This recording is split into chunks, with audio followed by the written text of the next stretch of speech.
You're tuned in to the Long Island Ducks Broadcast Network. Today's Long Island Ducks game broadcast will begin shortly. Every game this season will be broadcast live on the Long Island Ducks Broadcast Network with high-definition video and audio via Boxcast.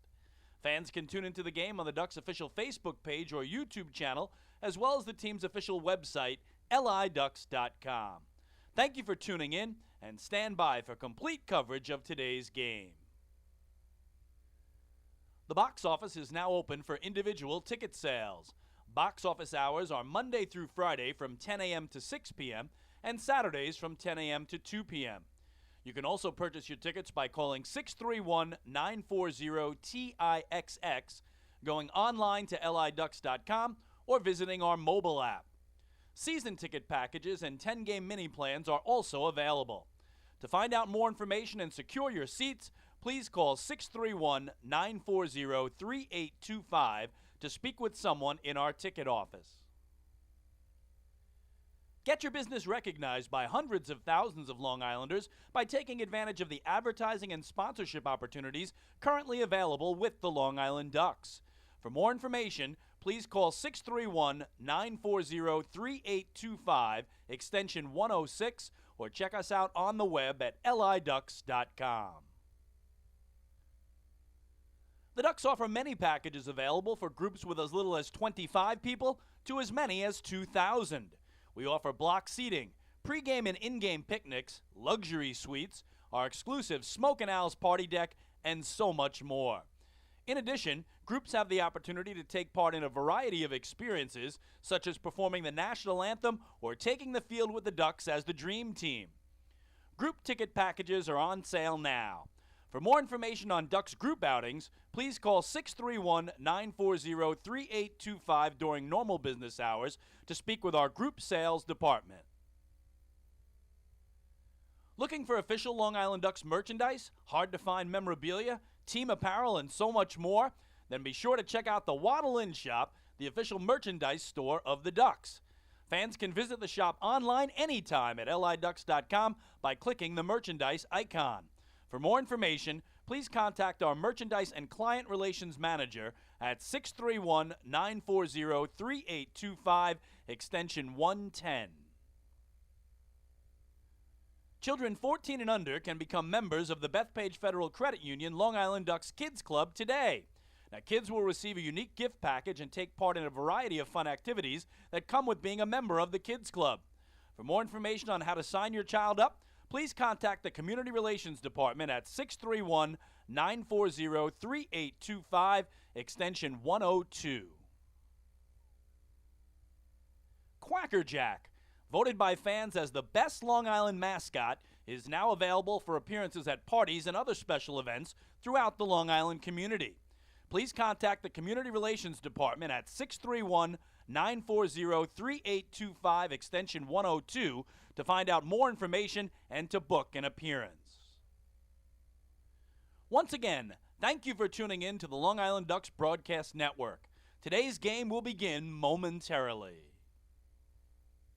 You're tuned in to the Long Island Ducks Broadcast Network. Today's Long Island Ducks game broadcast will begin shortly. Every game this season will be broadcast live on the Long Island Ducks Broadcast Network with high-definition video and audio via Boxcast. Fans can tune into the game on the Ducks' official Facebook page or YouTube channel, as well as the team's official website, liducks.com. Thank you for tuning in, and stand by for complete coverage of today's game. The box office is now open for individual ticket sales. Box office hours are Monday through Friday from 10 a.m. to 6 p.m. and Saturdays from 10 a.m. to 2 p.m. You can also purchase your tickets by calling 631-940-TIXX, going online to liducks.com, or visiting our mobile app. Season ticket packages and 10-game mini plans are also available. To find out more information and secure your seats, please call 631-940-3825 to speak with someone in our ticket office. Get your business recognized by hundreds of thousands of Long Islanders by taking advantage of the advertising and sponsorship opportunities currently available with the Long Island Ducks. For more information, please call 631-940-3825, extension 106, or check us out on the web at liducks.com. The Ducks offer many packages available for groups with as little as 25 people to as many as 2,000. We offer block seating, pregame and in-game picnics, luxury suites, our exclusive Smoke and Owls party deck, and so much more. In addition, groups have the opportunity to take part in a variety of experiences, such as performing the national anthem or taking the field with the Ducks as the dream team. Group ticket packages are on sale now. For more information on Ducks group outings, please call 631-940-3825 during normal business hours to speak with our group sales department. Looking for official Long Island Ducks merchandise, hard-to-find memorabilia, team apparel, and so much more? Then be sure to check out the Waddle Inn Shop, the official merchandise store of the Ducks. Fans can visit the shop online anytime at liducks.com by clicking the merchandise icon. For more information, please contact our Merchandise and Client Relations Manager at 631-940-3825, extension 110. Children 14 and under can become members of the Bethpage Federal Credit Union Long Island Ducks Kids Club today. Now, kids will receive a unique gift package and take part in a variety of fun activities that come with being a member of the Kids Club. For more information on how to sign your child up, please contact the Community Relations Department at 631-940-3825, extension 102. Quacker Jack, voted by fans as the best Long Island mascot, is now available for appearances at parties and other special events throughout the Long Island community. Please contact the Community Relations Department at 631-940-3825, extension 102, to find out more information and to book an appearance. Once again, thank you for tuning in to the Long Island Ducks Broadcast Network. Today's game will begin momentarily. You're tuned in to the Long Island Ducks Broadcast Network. Today's Long Island Ducks game broadcast will begin shortly. Every game this season will be broadcast live on the Long Island Ducks Broadcast Network with high-definition video and audio via Boxcast. Fans can tune into the game on the Ducks' official Facebook page or YouTube channel, as well as the team's official website, liducks.com. Thank you for tuning in, and stand by for complete coverage of today's game. The box office is now open for individual ticket sales. Box office hours are Monday through Friday from 10 a.m. to 6 p.m. and Saturdays from 10 a.m. to 2 p.m. You can also purchase your tickets by calling 631-940-TIXX, going online to liducks.com, or visiting our mobile app. Season ticket packages and 10-game mini plans are also available. To find out more information and secure your seats, please call 631-940-3825 to speak with someone in our ticket office.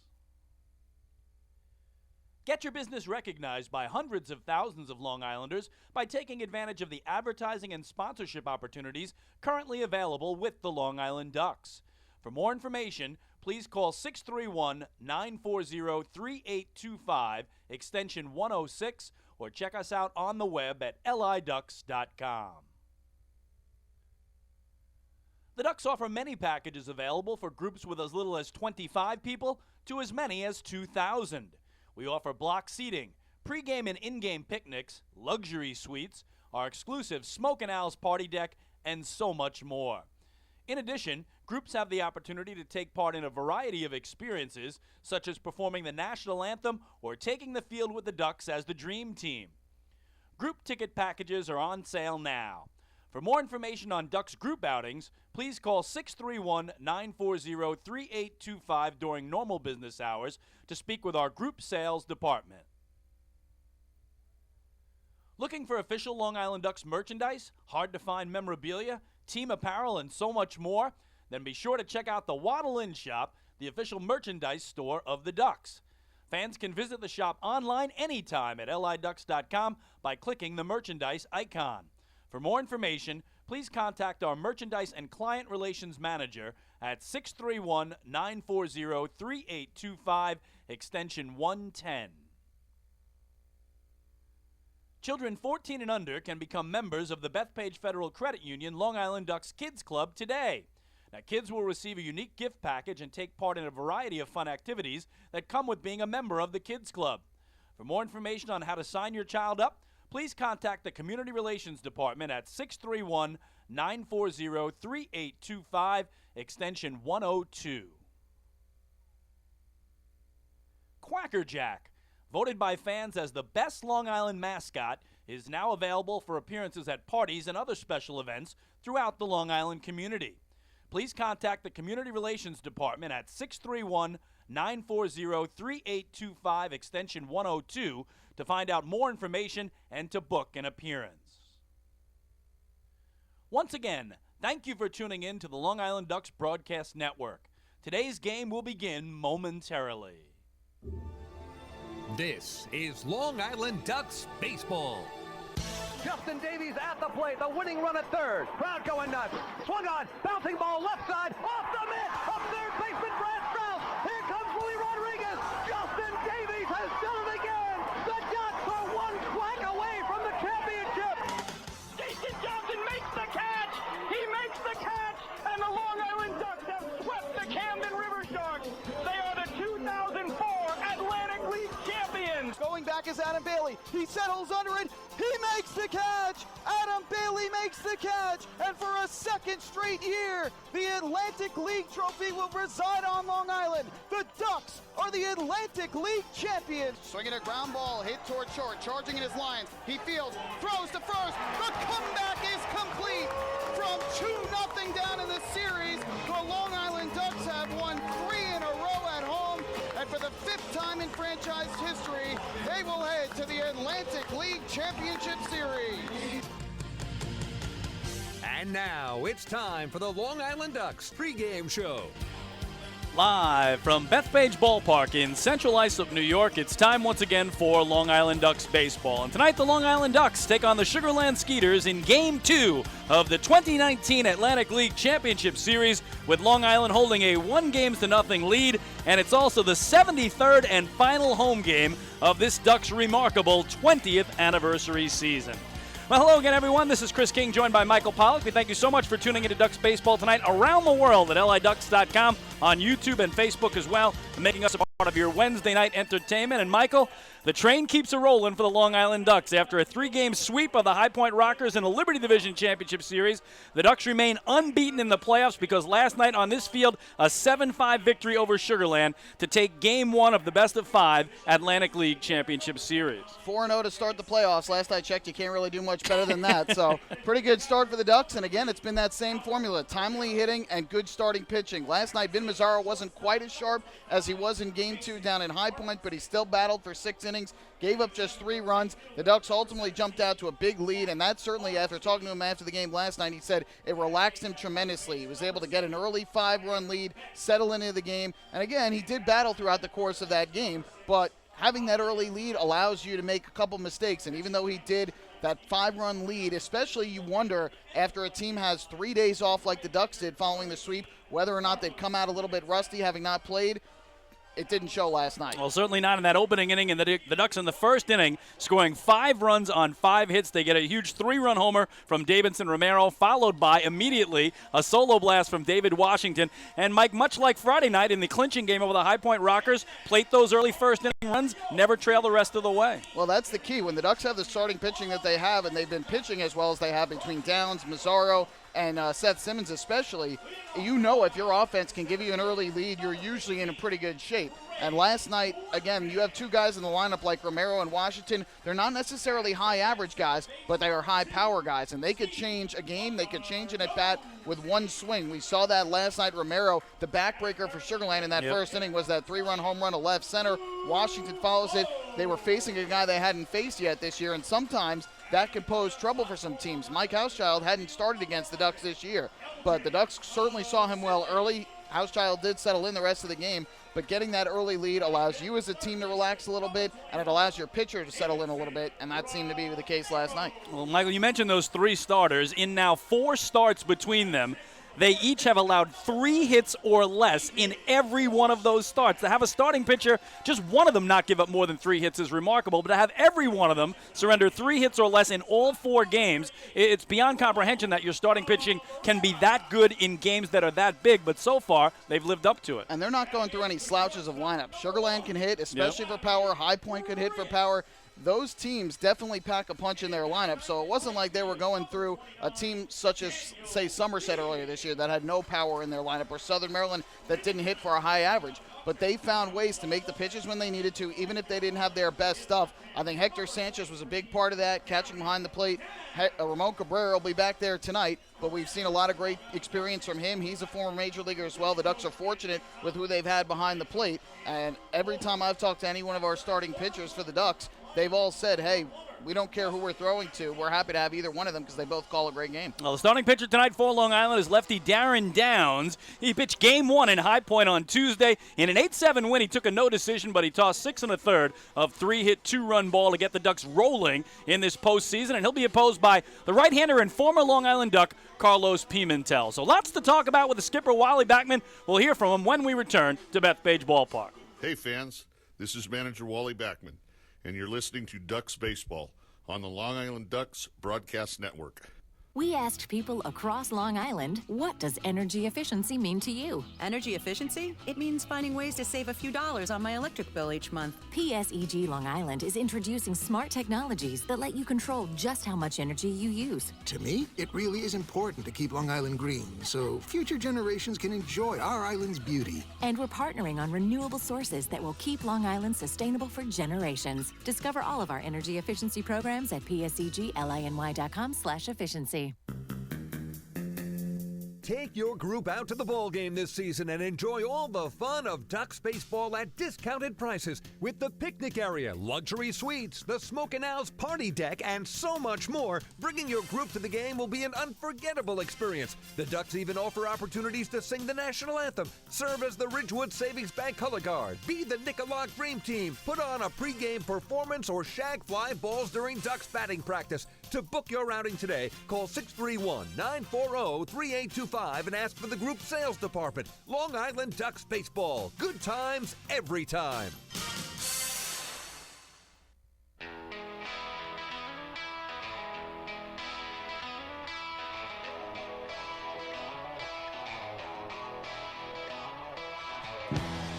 Chris King and Michael Pollock back to Bethpage Ballpark, where it's Game 2 tonight of this best-of-5 Atlantic League Championship Series. Ducks leading 1-0 off a 7-5 victory last night. Well, what a first year it's been for skipper Wally Backman. The former Met has led Long Island to the best first-half record, the best second-half record, the best overall record, the best home record, and the best road record in the Atlantic League. And again, so far in the postseason, a perfect 4-0. So I sat down with Wally before tonight's game, and I asked him his thoughts on last night's 7-5 victory in Game 1 over the Sugar Land Skeeters. Here's Backman.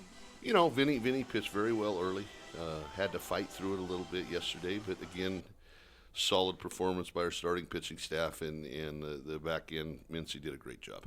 Well, you say solid performance by your starting pitching staff, but in 4 playoff games now, all of your starters have allowed 3 hits or less in each game. It's remarkable. Well, you know, we've had some pretty good we know the hitters pretty well, and so you know, they've been able to pitch to the areas that we need to pitch to against these guys, and they've executed those pitches. And as long as they do that, I feel that Downsy's going to do the same thing tonight. It's a good matchup. I like our chances tonight as well, and you know, the way Downs has pitched all year, I don't expect anything less from him. We'll talk about Davidson Romero, the game-winning homer in Game 1 of the opening round, and a huge 3-run homer in the first inning last night to really blow it open. Well, you know, I had Davidson last year in New Britain, and for the first half, 3/4 of the season, I've seen him do that all the time, you know, get big hits after big hits. You know, we're very fortunate when he came up and we were able to trade for him. You know, New Britain was in a need for a shortstop. We had Marino, who I didn't want to get rid of, was a super utility guy for us. But to be able to get Davidson and put him in our lineup after losing to Jesus, I thought was a huge asset for us. We also got 2 guys back from injury. Let's talk about them. David Washington returned late in the season after missing a month with that finger injury and 2 monster home runs last night. He did a great job last night. You know, Wash and Lombardozzi both, we lost those guys for a long time, a big part of our lineup. We were able to overcome it, and to be able to add those guys back into our lineup, for the last 3 weeks of the season where they could get back on track. Hopefully David's just getting hot right now, and Lombo's done a great job for us. What about LJ Mazzilli and what you've seen from him all season long? Well, I found out something I didn't know about LJ, and I had this kid years ago with the Mets and on and off, different times, play some second base, play a little bit in the outfield, played some third base. But I found out that after watching him play left field, I think he's probably the best left fielder in this league this year. All right, I just want to talk about some of the pitching. You mentioned Darren Downs, but let's talk about what you expect to see from him tonight and what he did for you in round one with another outstanding outing. Well, I think he's going to do the same thing. I think that Downsy is, he's a professional. He knows how to pitch. He knows the weaknesses that those hitters have got.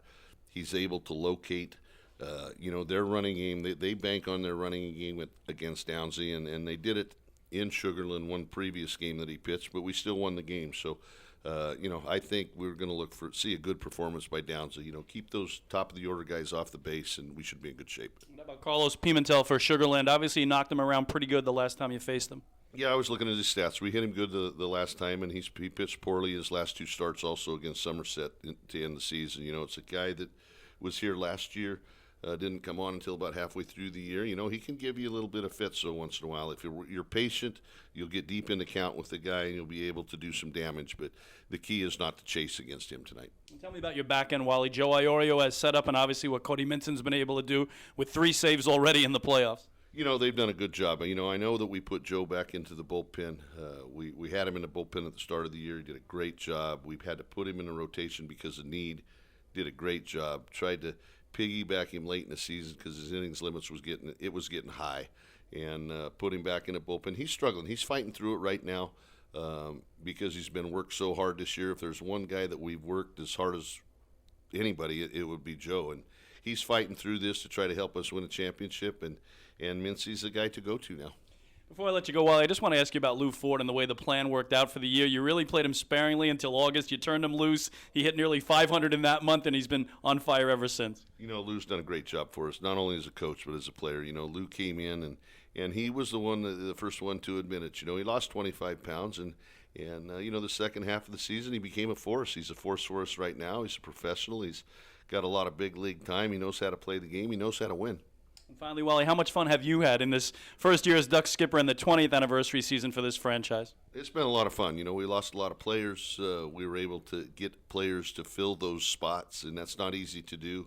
We had a great first half, and we ended up having the same record the second half. So, the additions and subtractions that we had, we were able to fill those spots, make it a good competitive team, but kept a good core, kept a good clubhouse. Chemistry's outstanding in a clubhouse.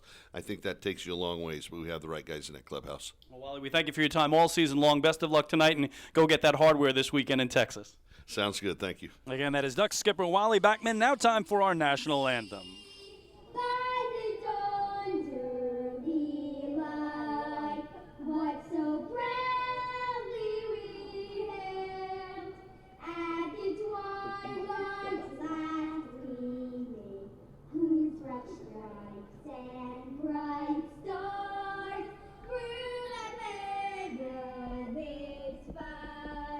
All the red cards we watched were so gallantly streaming, and the Rockies right there, the bombs bursting in air, gave proof through the night that our flag was still there.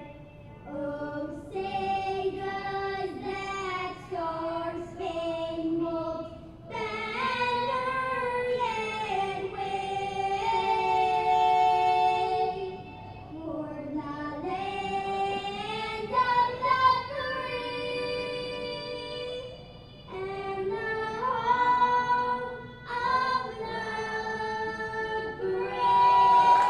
Now, what a terrific job by brother and sister Annabelle and Michael Diener with our national anthem tonight here at Bethpage Ballpark. A tough act to follow, but my partner Michael Pollack will try with tonight's starting lineup. It is impossible to follow that act. That was a terrific way to get started here for Game 2 of the Atlantic League Championship Series. So as we talked about a little bit before, Darren Downs will start for the Long Island Ducks tonight. Former Duck Carlos Pimentel will get the start for the Skeeters. The starting lineups that they will face are as follows. For the Skeeters, who have made some changes, Rico Noel is in center field leading things off. This will be the first appearance he will make of this postseason. Wynton Bernard bats second and is in left field tonight. Anthony Ginsanti will start at second base and hit third. And the cleanup hitter is the designated hitter, Dennis Phipps. Albert Cordero will be behind the plate doing the catching. He bats fifth. Jason Martinson is in the sixth hole tonight and is the shortstop. Zach Bornstein will bat seventh and play right field. Blair Beck will also make his first appearance of the postseason. He hits eighth and plays first base. And rounding out the order for the Skeeters at third base tonight is Javier Betancourt. So quite a few changes tonight. Both two guys in the order tonight in Noel and Beck, and positional changes as well for Pete Incaviglia and the Skeeters. On the other side for the Long Island Ducks, Ray Fuentes will lead things off. He is the center fielder. Steve Lombardozzi bats second and plays second base. Lou Ford hits third and serves as the designated hitter. L.J. Mazzilli is in the cleanup spot. He will start in left field. Davidson Romero will move up to the 5 spot and play third base. David Washington in the 6 hole tonight is at first base for Long Island. Getting his first action of the season behind the plate will be Ramon Cabrera, does the catching and bats 7th. Vladimir Frias is at shortstop. He will hit 8th, and rounding out the order for the Ducks is their right fielder, Daniel Fields. So again, it is Game 2 of this best-of-5 Atlantic League Championship Series. Ducks taking Game 1 last night, 7-5. Long Island got here by sweeping the High Point Rockers in the Liberty Division Championship Series. The Skeeters got here by knocking out the York Revolution in 4 games in the Freedom Division Championship Series. So, Michael, also the 73rd and final home game of the regular season for Long Island. There'll be a travel day tomorrow, and this series will conclude Friday, Saturday, and Sunday at Constellation Field in Sugar Land, Texas. Of course, Friday we know is going to happen. That's Game 3. Saturday and Sunday if necessary, but the trophy's going to come out in Texas, and the Ducks hope they're the ones that hold it at night's end. Well, certainly the Ducks are trying to get that trophy back. They haven't won it since 2013 and have lost twice to this Skeeters team, who both times they've won it have had to celebrate on this field. So you know they're itching to be able to raise a trophy on their home field for the first time in their franchise history, and it'll be up to the Ducks to try and prevent them from doing that. So we are just about set to begin Game 2. Again, the Ducks trying to stay perfect in the postseason. They are 4-0 in the playoffs. The Skeeters are 3-2 as Sugar Land had their 3-game winning streak in the postseason snapped last night. So big lefty Darren Downs against Rico Noel, the center fielder and leadoff man. As Michael told you, his first appearance in the playoffs for Noel, who hit .284 in the regular season with a homer and 15 batted in, but also stole 45 bases, third most in the Atlantic League. So Darren Downs, the lefty, delivers. Noel bunts through it, and it's strike one on the first pitch of the ball game. So 6:38 for our first pitch. Cloudy skies, overcast conditions. Had a couple of heavy showers earlier today, but hopefully that is all behind us. So Downs to Noel at 0-1. Thought about the bunt there and laid off it, and it missed to even things up. So 77 degrees. I think Mike had hit mid-80s at some point on Long Island today. It felt like a summer day. It was hot, it was humid, it was hazy, and now it's definitely cooling down a bit. The 1-1 from Downs is lined into left field for a base hit. Getting over there quickly is L.J. Mazzilli, so the ultra-dangerous Rico Noel is aboard to open the game. And, Michael, you talked about it. No for Long Island, again, catching is Ramon Cabrera, so no Hector Sanchez, and you know they're going to try to run on the arm of Cabrera. Sanchez has a much stronger arm for the flock. Well, I think there's no question one of the key components of tonight's game is going to be Darren Downs and his ability to keep the Skeeters off the base paths and control the running game. It's been a struggle for Downs, especially since the second half when they instituted the new pickoff rule. It's been a lot tougher for Downs to keep guys close. So here's Wynton Bernard, the two-man and left fielder, taking one off the plate for ball one. Bernard in the regular season, their leading hitter at .314 with 6 homers and 36 batted in. So we'll keep our eye on Noel at first base as Downs misses up high. That's ball 2. Again, 45 steals, only caught 6 times for Rico Noel. Against the Ducks in the season series, he had a dozen steals. Long Island only threw him out 1 time. So he's already beyond the cutout as David Washington holds him aboard and he takes off. The pitch is lined deep to left center field. Mazzilli and Fuentes going back. Neither one will get there, and that ball is off the wall. So Noel will score easily. Standing up into second is Bernard, and 2 batters in. Sugar Land on top, 1-0. Not the start that Darren Downs wanted to this game, but he's fallen behind, especially here against Bernard. Fell behind 2-0, and he is such a good hitter that you cannot leave a pitch out over the plate. But again, you got to wonder how much that running game is going to be in the back of Darren Downs and Ramon Cabrera's mind throughout the course of this game. Downs has to eliminate that. If guys take bases, that's up to them. But ultimately, if you can get the guys out at the plate, it won't matter. So Bernard's third run batted into the playoffs, his first of this championship series. He's at second, still nobody out, and here's Anthony Jansanti, the 3-hitter and second baseman, ready to dig in. So again, last night it was the Ducks scoring 5 runs in the bottom of the first to take an early lead, and they never looked back en route to the 7-5 win. Tonight the visitors on top, and again their first lead of the series for Sugar Land as Darren Downs misses high. It's ball 1 to Jansanti. Jansanti, their leading hitter in the postseason so far at .333. He batted .252 in the regular season with 9 homers and 51 runs batted in. That wide open stance for Jansanti from the right side, and Darren is going to step off here as everybody resets. And certainly big implications for both of these teams in this game. The Ducks win it. They only need to take 1 out of 3 possible games in Texas. The Skeeters win. They just need to win a series at home.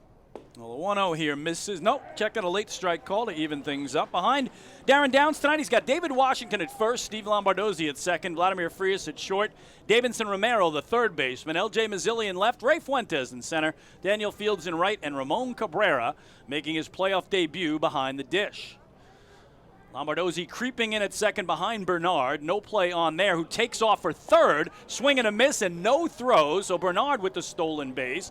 And you called it, Michael. We knew they were going to be aggressive. We saw Noel run early in the count to Bernard, and now Bernard swipes third. So another run 90 feet away. That's going to be exactly the plan for the Skeeters tonight. You could tell instantly when they put, especially when they put Rico Noel in the lineup, who hadn't played all postseason. But Downs this year, opponents stole 34 bases against him in 37 attempts. And Bernard had 32 steals in the regular season, only caught once, as the breaking ball here misses down and in. And then in their series against York, that Freedom Division Championship Series, which went 4 games, Sugar Land had 14 steals, was only caught once. So they had 3 stolen bases last night in 3 tries, and they're off and running here tonight with a man at third, nobody out, and already up 1-0. Be a 2-2 coming here from Downs to Jansanti, and that slashed foul back behind home will do it again.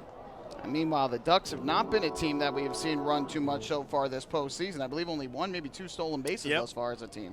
Absolutely. So the running game certainly is the big key. The pitching has been the key for Long Island, and both teams play terrific defense. Again, the Ducks the fewest errors in the league, 99 in the regular season, and Sugar Land 100, second fewest. So again, we're going to see good defense. Ducks are going to rely on their pitching.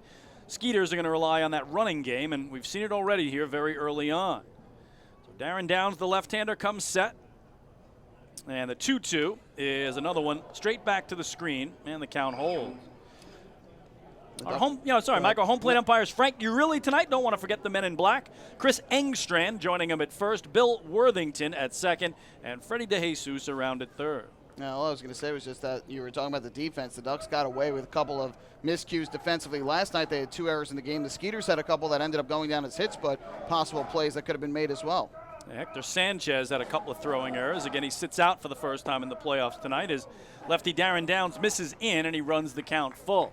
Downs, the 34-year-old from Royal Palm Beach, Florida, 6'3", 200-pounder in his 3rd year with the Long Island Ducks, coming off a terrific regular season where he went 3-3 with a 2.63 earned run average in 21 starts. Kind of unusual to have only 6 decisions in 21 starts. His payoff here to Jansanti is a swing and a miss, so he struck him out, and that is out number 1 here in the visitors' first. I looked it up once earlier this season. It was late in the second half where he pitched another gem in Southern Maryland and got a no decision. He had something like an ERA under 1 in 5 or 6 starts against the Blue Crabs this year, not 1 win. Oh. It was just unreal, and it was almost like Jacob deGrom. Right, I was going to say Jacob deGrom. You beat me there. Well, here's Dennis Phipps. Ducks bring the infield in now all the way around with a man at third in Bernard and all that speed and 1 away. Phipps the DH and cleanup man. You want to talk about hot of late. He has homered in the last 3 straight playoff games, so got to be careful here. Also led him in homers in the regular season with 21, and Downs misses in on him. It's ball 1. Again, regular season numbers for Phipps, 261 average, 21 homers, 81 ribbies. Playoff numbers, batting .316, 3 home runs, again in the last 3 games, and 5 runs batted in. The 1-0 is in there, 1-1. Downs did give up a home run in his first start of the postseason at Quincy Lattimore in the 6th inning down in High Point. So he does have that sometimes where a guy will square one up against him, but usually has been pretty good at limiting that. 1-1 here is swung through for strike 2. Only eight home runs allowed during his 104 and 2/3 innings during the regular season, so he's done a good job limiting it, but this is certainly the big bat. The Skeeters overall as a team can hit the long ball, but he is certainly their big power threat in the middle of the lineup. Yeah, they had 129 home runs in the regular season, did Sugar Land, third most in the league. Downs in front of Phipps, 1-2, and he just misses inside here to the big slugger. 2 balls and 2 strikes. Again, Darren pitched game 1 of these playoffs a week ago Tuesday in High Point. Ducks had a 7-1 lead in that game, but the Rockers rallied to tie it at 7, so he took a no decision, tossing 6 1/3 of 3-hit, 2-run ball.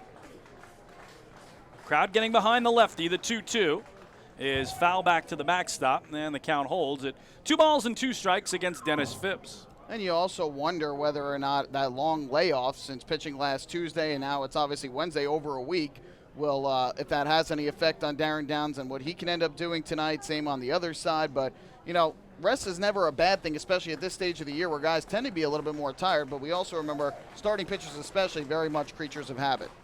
So again, the crowd behind him at 2-2. Comes set away from the letters. And this one pulled foul down the left field line. Good battle here early on, top of the first. Skeeters trying to add to a 1-0 lead. Darren Downs this year, 2 terrific starts at home against Sugar Land. Back on May 24th here, 7 innings of 5-hit shutout ball. And on July the 4th, 5 innings of 5-hit 1-run ball. His only mediocre outing was down in Texas on July 13th, 5 innings of 4-hit 3-run ball. So those are the 3 starts that Downs has had against the Skeeters. They haven't seen him since mid-July. Again, the 2-2. Breaking ball, but he just got the smallest piece of it to keep himself alive. What a battle here early on. Well, the Skeeters are making him work here, making his pitch count go up in the early going. We saw a couple of 2-strike foul balls from Jinsanti. We've seen 3 now here from Dennis Phipps. And I'm sure that's certainly part of Sugar Land's mindset tonight, too, is to try and foul off some of these tough pitches and work the pitch count up of Darren Downs early to try and get into that Ducks bullpen. Again, Phipps, the solo homer last night to left field in the top of the 8th. That drew Sugar Land within 2 at 7-5, and that was the final score in favor of Long Island. I mentioned homers in 3 straight games. He had a 2-run shot in Game 3 against York and a solo homer in Game 4, their clincher, against the Revolution in York, Pennsylvania. The 2-2 once more, and he finally got him swinging. So Downs wins the battle, back-to-back strikeouts, and 2 away. Well, Downs is certainly familiar with the strikeout. He had 140 of them in the regular season, tied with John Anderson of the Barnstormers for second in the Atlantic League. Only Southern Maryland's Darrell Thompson had more at 162. And Downs is a guy who, especially in the second half of the season, it seemed like every start he was striking out 7, 8, 9, sometimes double digits. Once had 11, twice had 10 this year. So he can strike out quite a few. Well, back-to-back Ks of Jansanti and Phipps swinging, and it brings up the catcher in 5-man. The switch hitting Albert Cordero in from the right, wide open against the southpaw Downs. So Bernard still at third now with 2 away. He was there with nobody out, and this one hit well to left. Mazzilli going back at the track near the wall, looking up, and that ball is gone. A 2-run homer to left for Albert Cordero, his first of the playoffs. And the Skeeters now with a 3-0 lead in the top of the first inning. Well, Cordero does have some power. He had 15 home runs during the regular season, has not been hitting too well in the postseason. But Downs, after that long at bat, appeared to try to get over with a first pitch strike, and Cordero was there waiting for it and did not miss. A big home run there for the Skeeters, a 2-out, 2-run home run, and now they put up a 3 spot in that opening inning. Well, you mentioned it, Michael. Cordero batting just 158 in the playoffs. That is first homer of the postseason and his first 2 runs batted in as well. So the Skeeters are 3/4 of the way to the cycle here in the opening inning. A Noel single, a Bernard double, and now a Cordero homer. 2 away for Jason Martinson, the shortstop and 6-hitter. And he lifts it in the air down the right field line. A long run for Daniel Field. He's not going to get there, but it drops foul. A huge break for the Flock. Well, Cordero, as we talked about, is a switch hitter. This year he hit .252 while batting from the left side of the plate, but it jumped up to .293 against left-handed pitching, so batting from the right side of the plate, and 6 of his 15 home runs came from that side of the plate. So he is certainly a dangerous hitter from the right side, and just proved that there with the 2-run home run.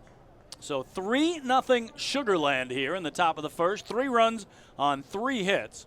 And the count 0-1 on Martinson. In the regular season, a .210 hitter with 15 homers and 50 runs batted in. Just 188 in the playoffs thus far with a homer and a ribby. 0-1 is cut through here, and 0-2 is the count.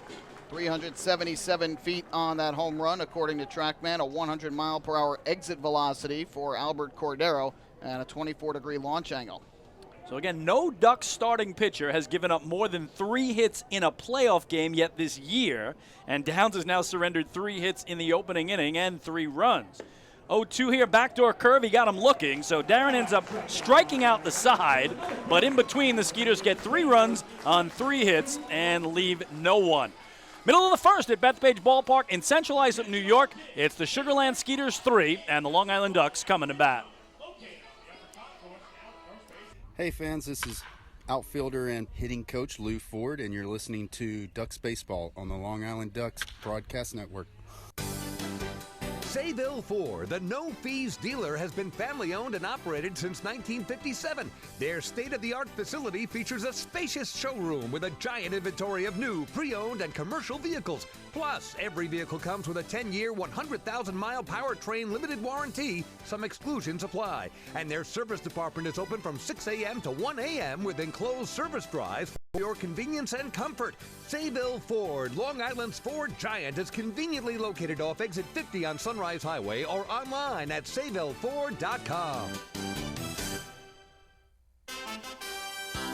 Have your birthday at the ballpark this season and celebrate with the flock. Kona Ice birthday party packages with the Long Island Ducks are now available. Each package includes 10 box seats, a commemorative birthday t-shirt, and autographed baseball. Refreshments including hot dogs, chips, cupcakes, frozen ice treats, and so much more. Best of all, the birthday child will stand on the dugout while the entire crowd sings happy birthday. Reserve your party today by calling the group sales department at 631-940-3825. Kona Ice birthday parties with the Long Island Ducks, a once-in-a-lifetime experience.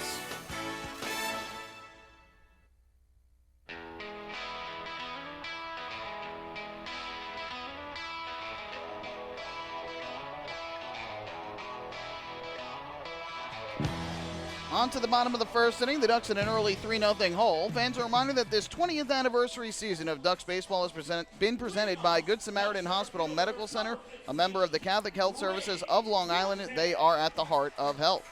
So Ducks come to bat for the first time against their former teammate, Carlos Pimentel. The 29-year-old right-hander out of the Dominican Republic stands 6'3", 215 pounds in the regular season, a 6-4 record, and a 3.92 ERA. Started the year in the bullpen, 6 outings there, and following that 12 times working as a starter for Inky's Skeeters. Pete Incaviglia, the skipper for Sugar Land. So Ray Fuentes to lead off at the top of the order for the flock, the center fielder to dig in against Pimentel, who's been staked to an early 3-0 lead by Sugar Land, plating 3 runs on 3 hits in the opening half of the inning. So Pimentel from the third base side of the rubber delivers, and Fuentes takes strike 1. Ray in the regular season, a .258 hitter, 14 homers, 47 driven in the playoffs, hitting .250, no homers yet, and just 1 run batted in. Here he looks at one off the plate, and it's a ball and a strike to Fuentes for the flock. Obviously, last night, Mazzaro got that big 5-run first inning on the Ducks side. Let's see if that allows Pimentel to settle in here tonight after getting the 3-run opening inning. Reaches up high with that set and then pulls it down to the belt. And this one's chopped foul down the first base line by Fuentes, a ball and 2 strikes. Behind Pimentel tonight, it's Blair Beck at first, Anthony Jansanti at second, Jason Martinson the shortstop, and Javier Betancourt at the hot corner. Wynton Bernard's in left, Rico Noel in center, Zach Borenstein in right, and Albert Cordero doing the catching. So count of 1-2 on Fuentes as Pimentel comes below the belt and delivers. And that one popped up left side. The shortstop, Martinson, drifting out into left center field and calling everyone off and making the 2-handed catch for out number 1. Now, granted, all these guys did not play the entire season with the Skeeters, but Bernard just 3 errors this year, Noel 1, and Borenstein 1. Borenstein was there the entire season, so that's a pretty good defensive outfield for the Ducks, especially with Noel's speed in center and Bernard in left. You're going to have to keep balls hit low towards the ground. You don't want to be hitting anything in the air that's got some hang time under it. Those guys can cover quite a lot of ground out there in the outfield. Well, here's Steve Lombardozzi, the switch-hitting second baseman and 2-man from the left. And he takes in there for strike one. Lombardozzi at .262 in the regular season, a pair of homers, 33 knocked in, batting .357 in the postseason, though. Hasn't homered, but he leads the Ducks with 6 runs batted in thus far in the playoffs. Here a breaking ball gets the inside corner, and it's quickly 0-2. He had quite a monster start down in High Point to begin the postseason in games 1 and 2. With a couple of extra base hits, a double, a triple. He drove in 4 runs in those 2 games down there. He was pretty much doing a little bit of everything at the plate except for homering, but he's not really much of a home run hitter. He has RBIs in every playoff game so far for Long Island, all 4 of them. And again, the Ducks 4-0 in the postseason coming in tonight as he takes ball 1 there up high. Count 1-2 on Lombardozzi.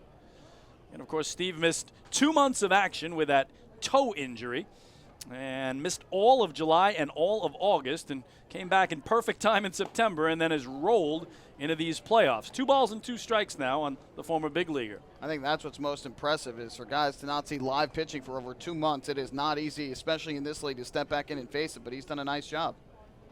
They'll get a 2-2 here from Pimentel. And a late decision to swing. He missed it over the top. And the first K tonight for Carlos, 2 away. Well, we were talking about it before the game, Chris, but Carlos Pimentel had pretty good numbers this year up until his final 3 starts of the regular season when he combined to allow 21 runs over 17 2/3 innings of work, and that was so contradictory to what he did early in the season that his ERA jumped up at. He was able to get past that in his first start of the postseason, only allowed 1 run over 5 innings. Yeah, those last 3 starts in the regular season, he gave up 6 runs, 7 runs, and 7 runs. The 6th spot is what the Ducks hung on him when they had 10 hits against him here on September 7th. So he retires Fuentes and Lombardozzi and now goes against Lou Ford. Drops in strike 1 on Lou, who was the Ducks' leading hitter in the regular season at .303 with 4 homers and 35 runs batted in. All he's done in the playoffs so far, he's hit .412, has not homered in the postseason, and knocked in 4. And that's ball 1 to the ageless Lou Ford, 43 years young, is where he stands right now. So he readies for the 1-1 from his former teammate, Pimentel, pitched out of the bullpen exclusively for the Ducks a year ago, 39 appearances. 1-1 here is a breaking ball that gets the outside corner for strike 2. For almost 3 months now. It started, or I'd say about 2 months now. It started July 27th. Since that point, he is hitting .404. It's insane. .404. Yeah, he had .486 in August, the player of the month. And here gets buzzed up and in by his former teammate. It's 2-2 now on Sweet Lou. That's a 38-game span. He reached base safely in 36 of those 38. That's regular season and playoffs included, and had hits in 32 of the 38. It's just incredible what he's done. Yep, hits in all 4 playoff games, 2 for 4 last night, single, double, run, and ribby for Lou Ford. So Pimentel trying to sit down Long Island in order here. The 2-2 is a swing and a miss. It goes all the way through the backstop. Lou takes off, and he will make it to first base. So another strikeout for Pimentel, but not the putout, and the inning stays alive for Long Island. That'll go down as a strikeout and a wild pitch as that ball missed down in the dirt from Pimentel to Cordero, who could not block it. Cordero is very good at behind the plate, but that one he had no chance of blocking. Ford alertly saw it. Let's see if the Ducks can take advantage as they've now got life with a 2-out base runner. Well, Jay Mazzilli is our 10th batter of tonight's game. Did you know you could join Planet Fitness for as low as $10 a month? Visit planetfitness.com to find your nearest club and learn more. So the inning should be over. It's not. Let's see if Long Island can take advantage. Trailing 3-0 here in the home first. It's Mazzilli batting cleanup tonight and patrolling left field. He's 5 for 8 against Pimentel this season. And Pimentel facing the Ducks 3 times. And here he misses down and away with ball 1. Pimentel had a good outing, a poor outing, and a mediocre outing in those 3 times against Long Island. We told you about the weak outing where he gave up 10 hits and 6 runs, but he also had an outing here on Long Island back on July 14th where he tossed 6 innings of 4-hit shutout ball. Mazzilli with Ford at first and 2 away, trying to keep the line moving for Long Island here and bring the tying run to the plate. Here he hits it on the ground to short. Martinson dives, knocks it down, shovels to Jan Santi at second, and they get the force on Ford to end the inning. So for Long Island, no runs, no hits, no errors, and nobody left. We're through 1 in CI. It remains the Skeeters 3 and the Ducks nothing. Hey fans, this is pitcher Rob Rogers, and you're listening to Ducks Baseball on the Long Island Ducks Broadcast Network. Oh, I love it. The color of my new Nicolot patio is so vibrant. It's unlike anything I've ever seen. You're welcome. I'm just going to go finish that Nicolot walkway now. Make your pavers vivid Nicolot pavers. The best-looking, most vibrant pavers with the most 3-color blends in the industry. Featuring Nicolot's exclusive paver shield and color blending technology. With color throughout and guaranteed not to fade. Live life in color with Nicolot. Visit Nicolot.com.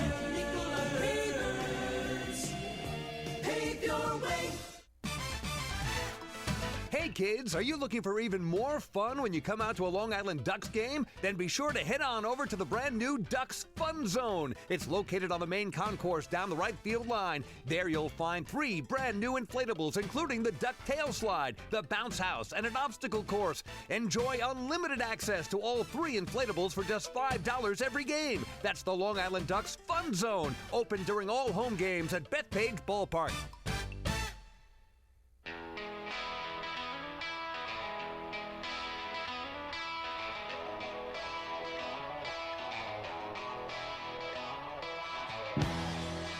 Well, we make our way to the second inning with the Ducks trailing 3-0. Time for the Ducks Health Report, brought to you by Island Shore Physical Therapy, the official therapist of the Long Island Ducks. And the Ducks roster is a healthy bunch right now, so that is certainly good news. Hector Sanchez did take a foul ball to the midsection yesterday. Certainly was shaken up, but he did stay in the game. Not in the lineup tonight, but it is not injury-related. Specifically matchup-related. Wally Backman liked Cabrera's numbers against Carlos Pimentel, and that's why he's doing the catching for the first time this postseason. So again, available off the bench for Wally are 3 players, including Hector Sanchez, who switch hits Darby Myers from the right, and Clint Freeman from the left for Pete Incavilla's Skeeters. Cody Stanley, the left-swinging catcher, off the bench, and Juan Silverio, the right-swinging infielder. So those are the healthy players available for each manager. As we start the second inning with the Skeeters holding a 3-0 lead. They sent 6 men to the plate, scored 3 runs on 3 hits off Darren Downs to begin the game.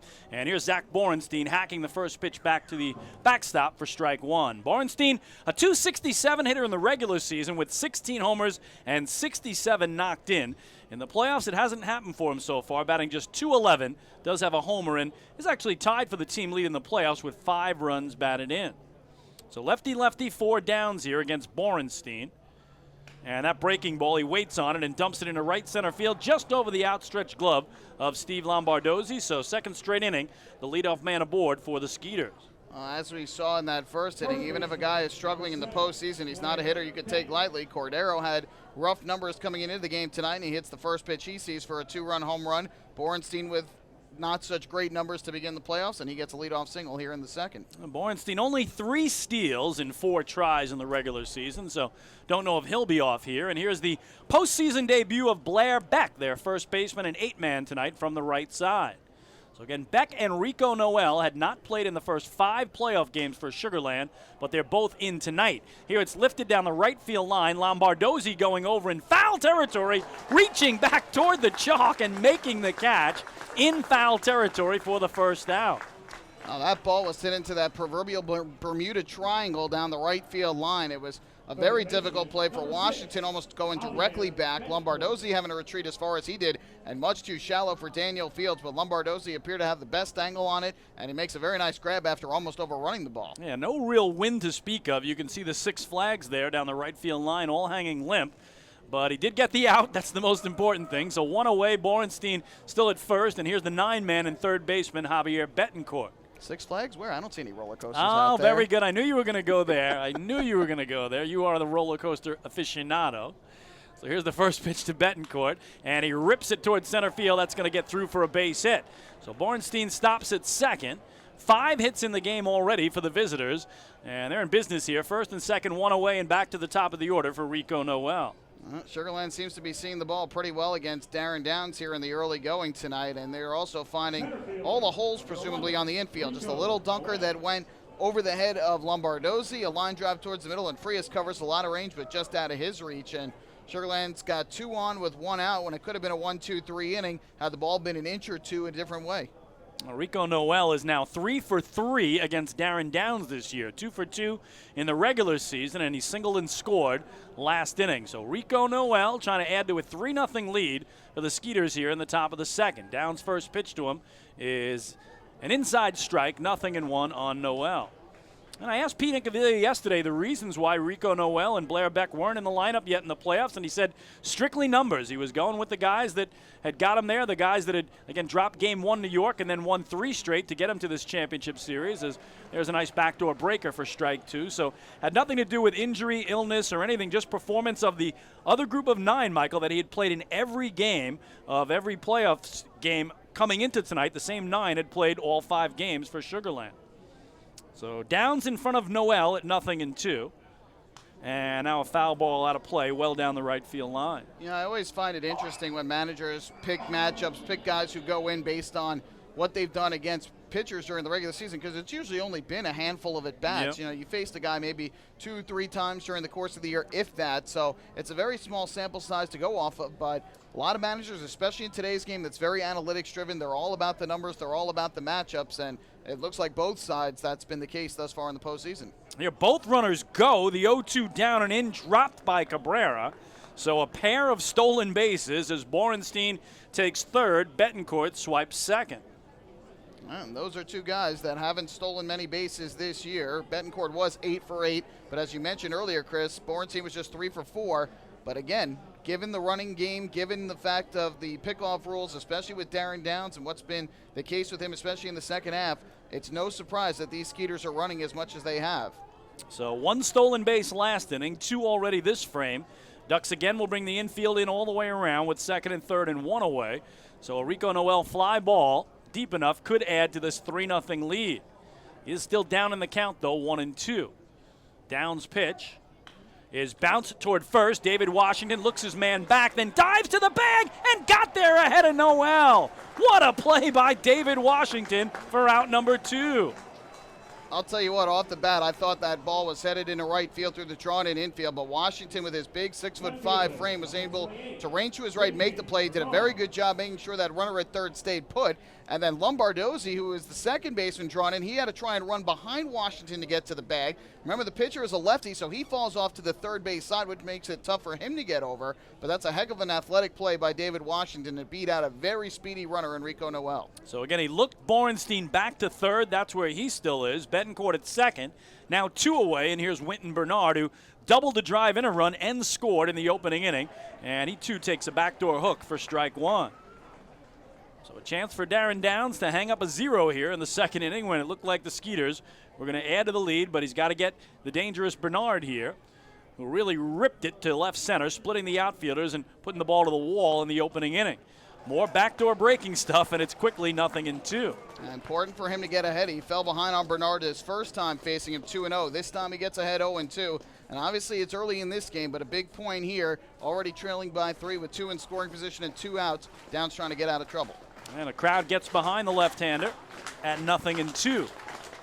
And that one poked to second. Lombardozzi spins around, fires to first, and David Washington can't come up with it. Borenstein scores. Betancourt scores. Sugar Land tacks on 2, and it's 5-0 Skeeters. Oh, Lombardozzi, Michael, had time to get that ball there, but just short-armed it a little bit. David Washington usually pulls those out of the dirt. He could not in this instance, and it's cost Long Island a pair of big runs. I had mentioned it earlier. The Ducks got away with a couple of mistakes in last night's game on those 2 throwing errors by Hector Sanchez, but they're one of the most sure-handed, solid all-around defensive players. Makes the play on the sharp ground ball, but as you mentioned, Chris, he kind of short-armed it down in the dirt. David Washington saved a couple errors yesterday on balls in the dirt, but couldn't corral that one, and those are 2 huge runs for the Skeeters. So 5-0 Sugar Land. Again, it was the Ducks who had a 5-0 lead last night after 1 inning. Inning continues here as Jansanti lifts it foul out of play behind the Ducks dugout. So a pair of unearned runs there against Darren Downs on the E4 against Lombardozzi. But it's now 5 runs on 5 hits for the visitors, and the inning continues. Jansanti did strike out swinging in the opening inning. So Downs staring at Bernard. He'll throw a little lollipop over to first. We told you about Wynton Bernard's numbers in the regular season. 32 steals, only caught 1 time, and he did steal third base last inning. So, Michael, I'm betting he's off at some point here with 2 away. It's not if, it's when. He's beyond the cutout. Oh, looked like Downs may have had him there leaning the wrong way, but he couldn't get that throw off. As you pointed out, he's got to step off the rubber in the new Atlantic League rules. So now he comes set in the stare down with Bernard. Bernard dancing that way, and he almost threw that one in the dirt to David Washington, and now he drops the return throw, and Darren has to go pick it up. Yeah, that's the thing. When you step off with your back foot, you can't really get any sort of velocity on that throw over to first as a lefty. It kind of takes away your plant foot a little bit and makes it a lot tougher. Instead, they used to be able to kick that leg up, go straight to first, and you can put a little zip on that throw over to try and catch a runner. It was much more deceptive. That's been taken away now. Well, Bernard already 5 stolen bases in the postseason in 5 tries, as this one a moon ball out of play down the left field line. 0-2 on the former Bridgeport Bluefish, Anthony Jansanti. In the playoffs, those plays get magnified so much more, and the Ducks, as you talked about earlier, have been such a sure-handed defensive team all year long, but they are just a quick rush on the throw. Again, a speedy runner, and that sometimes forces it, but a tough play there, and it leads to 2 unearned runs. 0-2 the count. Another little quick toss over to bring Bernard back, and again, it's almost a sure thing he's going to take off here if he gets the opportunity. And Jansanti will at least try to buy him some time to do that, but he's down in the count, 0-2. He does not run here, and it's served towards short. Frias with a quick little hop on the short hop, guns to Washington, and the side retired. But not before the Skeeters pick up 2 runs on 2 hits. There was one very big error, and they leave 1. Middle of the 2nd inning on Long Island. It's now Sugarland 5 and the Ducks 0. Hey fans, this is infielder David Washington, and you're listening to Ducks Baseball on the Long Island Ducks Broadcast Network. Hey, Ducks fans, the official hotel of the Long Island Ducks is the Radisson Hotel, Hauppauge, Long Island. It's centrally located on the north shore of Long Island and offers a home away from home for both business and leisure guests. The Radisson Hotel, Hauppauge, Long Island features an indoor pool, 24-hour business center, a fitness center, and complimentary Wi-Fi in all guest rooms. Enjoy the contemporary American cuisine at the Fountain Grill restaurant or grab a quick bite to eat at Cafe Pronto. And best of all, it's only minutes away from Bethpage Ballpark. The Radisson Hotel, Hauppauge, Long Island, the official hotel of the Long Island Ducks. Call 631-231-1100 today. That's 631-231-1100. Baseball fans, the Long Island Ducks mobile app has officially arrived. Powered by Clear Vision Apps, it's your one-stop shop for all things Ducks baseball. Buy tickets straight from your mobile device. Receive game status updates with push notifications. Check out up-to-the-minute news and scores and interact with the Ducks on social media. Best of all, it's free. Download the Ducks mobile app today by visiting the App Store on your Apple-powered device or Google Play on your Android-powered device. The Long Island Ducks mobile app, with you wherever you flock to.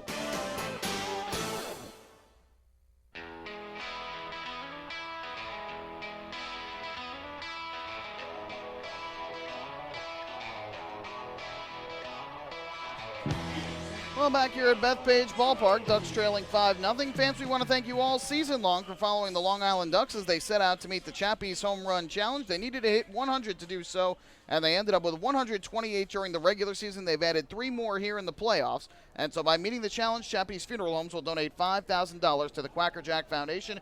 Chappies Funeral Homes, where caring for others is our family tradition. Well, the guy who has 2 playoff home runs already, Davidson Romero, to lead things off here for the flock. Bottom of the 2nd, Ducks trailing at 5-0 against the former member of the Ducks, Carlos Pimentel, who starts out Romero with a curveball strike. Romero in the regular season hit .267, 14 homers, 58 knocked in. In the playoffs, batting only .214, but a pair of big home runs and 5 runs batted in as he takes up and away here, a ball and a strike. Again, his homer last night, a 3-run shot to left center in the bottom of the 1st that made it 4-0 Long Island. Also had the game-winning homer in Game 1 down in High Point, North Carolina, to beat the Rockers in the 8th inning to break a 7-all tie and give Long Island the 8-7 win. He takes ball 2 here. He's a guy who, again, has not been hitting very well in the postseason, but when he's gotten those hits, boy, have they been big ones. And that's the type of player he is. He's the guy who Wally brought in a trade with New Britain for Randall Moreno, and the big reason why was because of his penchant for some big clutch hits. Well, he's had 2 monster homers already. Ducks trying to get on the board here. He went for the fences there, but came up empty. And the count 2-2 on Davidson Romero, followed by David Washington and Ramon Cabrera's playoff debut, set to hit here in the home 2nd. Again, it's Romero with those 2 homers and Washington with 2 homers, tied for the team lead in playoff homers coming in tonight. David had both of his here last night in Game 1. 2-2 is ripped on the ground past the diving third baseman Betancourt and into left field. So there's the first hit of the game for Long Island, and Romero's aboard. Good solid contact, almost a very nice play at third by Betancourt, diving quickly to his left, but they call it the hot corner for a reason, and that one just too hot for him to make the play on, gets past him, and now Washington, and you talked about his 2 tape measure shots last night. I think one of them might still be traveling. The other one, only reason it's not is because it thudded right off the batter's eye in center field. What do we have, Michael? 427 feet and 440. Does that sound right? I think it was 429 and 440. The 440 was the one that hit the batter's eye, and I'm surprised it didn't punch a hole through it. So his first 2 long balls of the playoffs last night here for David Washington, the first baseman and 6-hitter from the left side, digs in here with Romero at first, and the fastball from Pimentel spins him off the dish. It's ball 1 to David, who hit .237 in the regular season, led the Ducks with 23 home runs and knocked in 60. In the postseason, batting .286, first 2 homers of the playoffs last night, and first 2 runs batted in. Pimentel way over on that third base side of the rubber, and now gets strike 1 to even things up. David Washington, another one of those guys similar to Romero, who could change a game with one swing of the bat. Half his hits in the postseason have been home runs. He had 23 more home runs during the regular season. He just brings incredible power into this Ducks lineup. And again, he missed a month of action with a broken finger. Or what about a shot at that franchise record for homers that's held by Carl Everett, who hit 29 homers back in 2008. So you never know if he could have been the Ducks' first 30-homer man, Michael.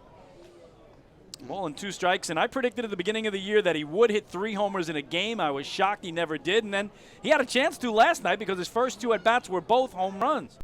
And no Duck has ever hit 3 homers in a playoff game. Ray Navarrete, the only Duck to do it in 20 years in the regular season. As David takes inside, it's 2-2. He had a couple multi-home run games during the regular season and got close. There were a couple guys who got very close to hitting 3 home runs in a game this year, but fell just short. It's not an easy feat to achieve, but you, again, as you mentioned, your money would certainly be on Washington. Yeah, I thought last summer he would have done it, didn't. This summer he would have done it. The injury didn't help. Here, this one off the glove of Cordero into the backstop. So on a wild pitch, Romero down to second. He's thinking about third, but Davidson will stay put. That pitch, I think Cordero was expecting it up and away. It came down and in. Could not get the glove down there in time. So second wild pitch of the night for Carlos Pimentel. The Ducks get their first runner in a scoring position. So Long Island trailing at 5-0 here as they bat in the last of the second. Again, the Ducks already in these playoffs have had a 7-run game, an 8-run game, and another 8-run game. So a long way from done, as Long Island put up 19 runs in their 3 victories over the High Point Rockers, and then a 7th spot here last night. Payoff to Washington is chopped foul, and we'll do it again. Pimentel last worked, again, a week ago tonight, Game 2, down in Sugar Land, Texas, against the York Revolution. He got the win in a 5-2 victory, tossing 5 innings of 4 hit, 1-run ball, 2 walks, and 3 strikeouts.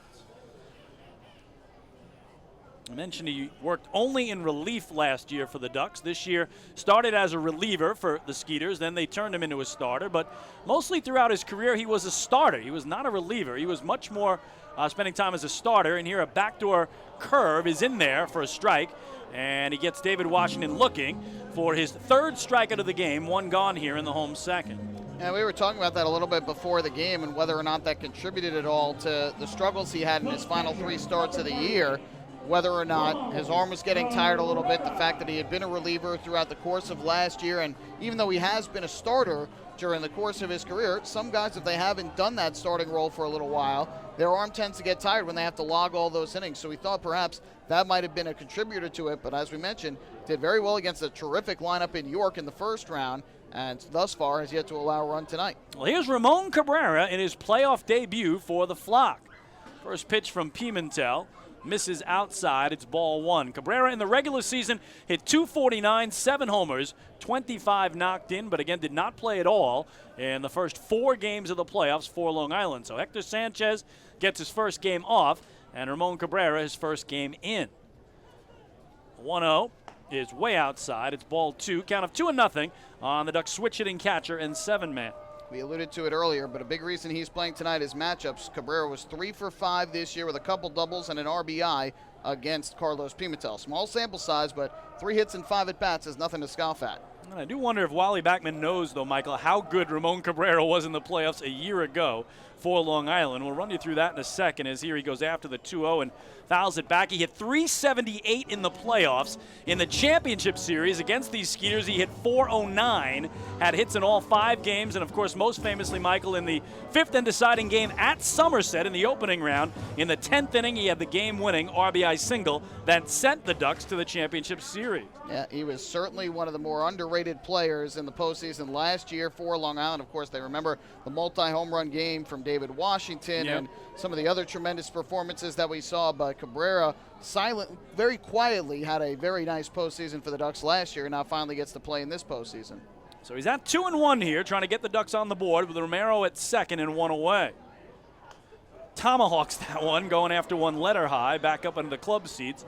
And the count 2-2 on Cabrera. Well, that's going to be a key, too, for the Ducks the rest of this game. Now that Pimentel's got a 5-run lead to work with, he can expand the zone a little bit, try and get guys to chase, especially if he gets ahead in the count. And the Ducks are going to have to show discipline. They need base runners. They're not going to be able to tie the game with one swing of the bat. So they got to try and get guys on base, move the line along, and try and chip into this early deficit.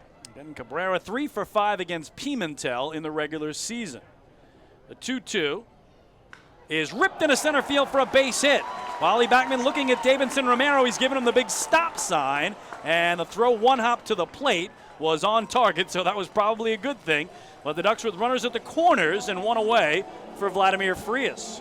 That's a wise decision, I think. Obviously, you want to try and get runs on the board, trailing by 5, but Romero is not much of a runner at all. And with a guy coming up who has been red hot thus far this postseason, and a chance to bring in a run with a fly ball here now, or potentially a ground ball if the infield plays back, you don't want to risk having that guy thrown out at the plate. So here is Vladimir Frias. As Michael told you, he's batting .400 in the playoffs. He has hits in all 4 games. Last night, 2 for 3, a single, a double, a run scored. This season, 2 for 8 against Pimentel, but one of those 2 hits was a home run for Vlad Frias. So big opportunity here. Ducks trailing 5-0 in their half of the second. They have Romero at third, Cabrera at first, 1 away for their shortstop and 8-man, the switch-hitting Frias.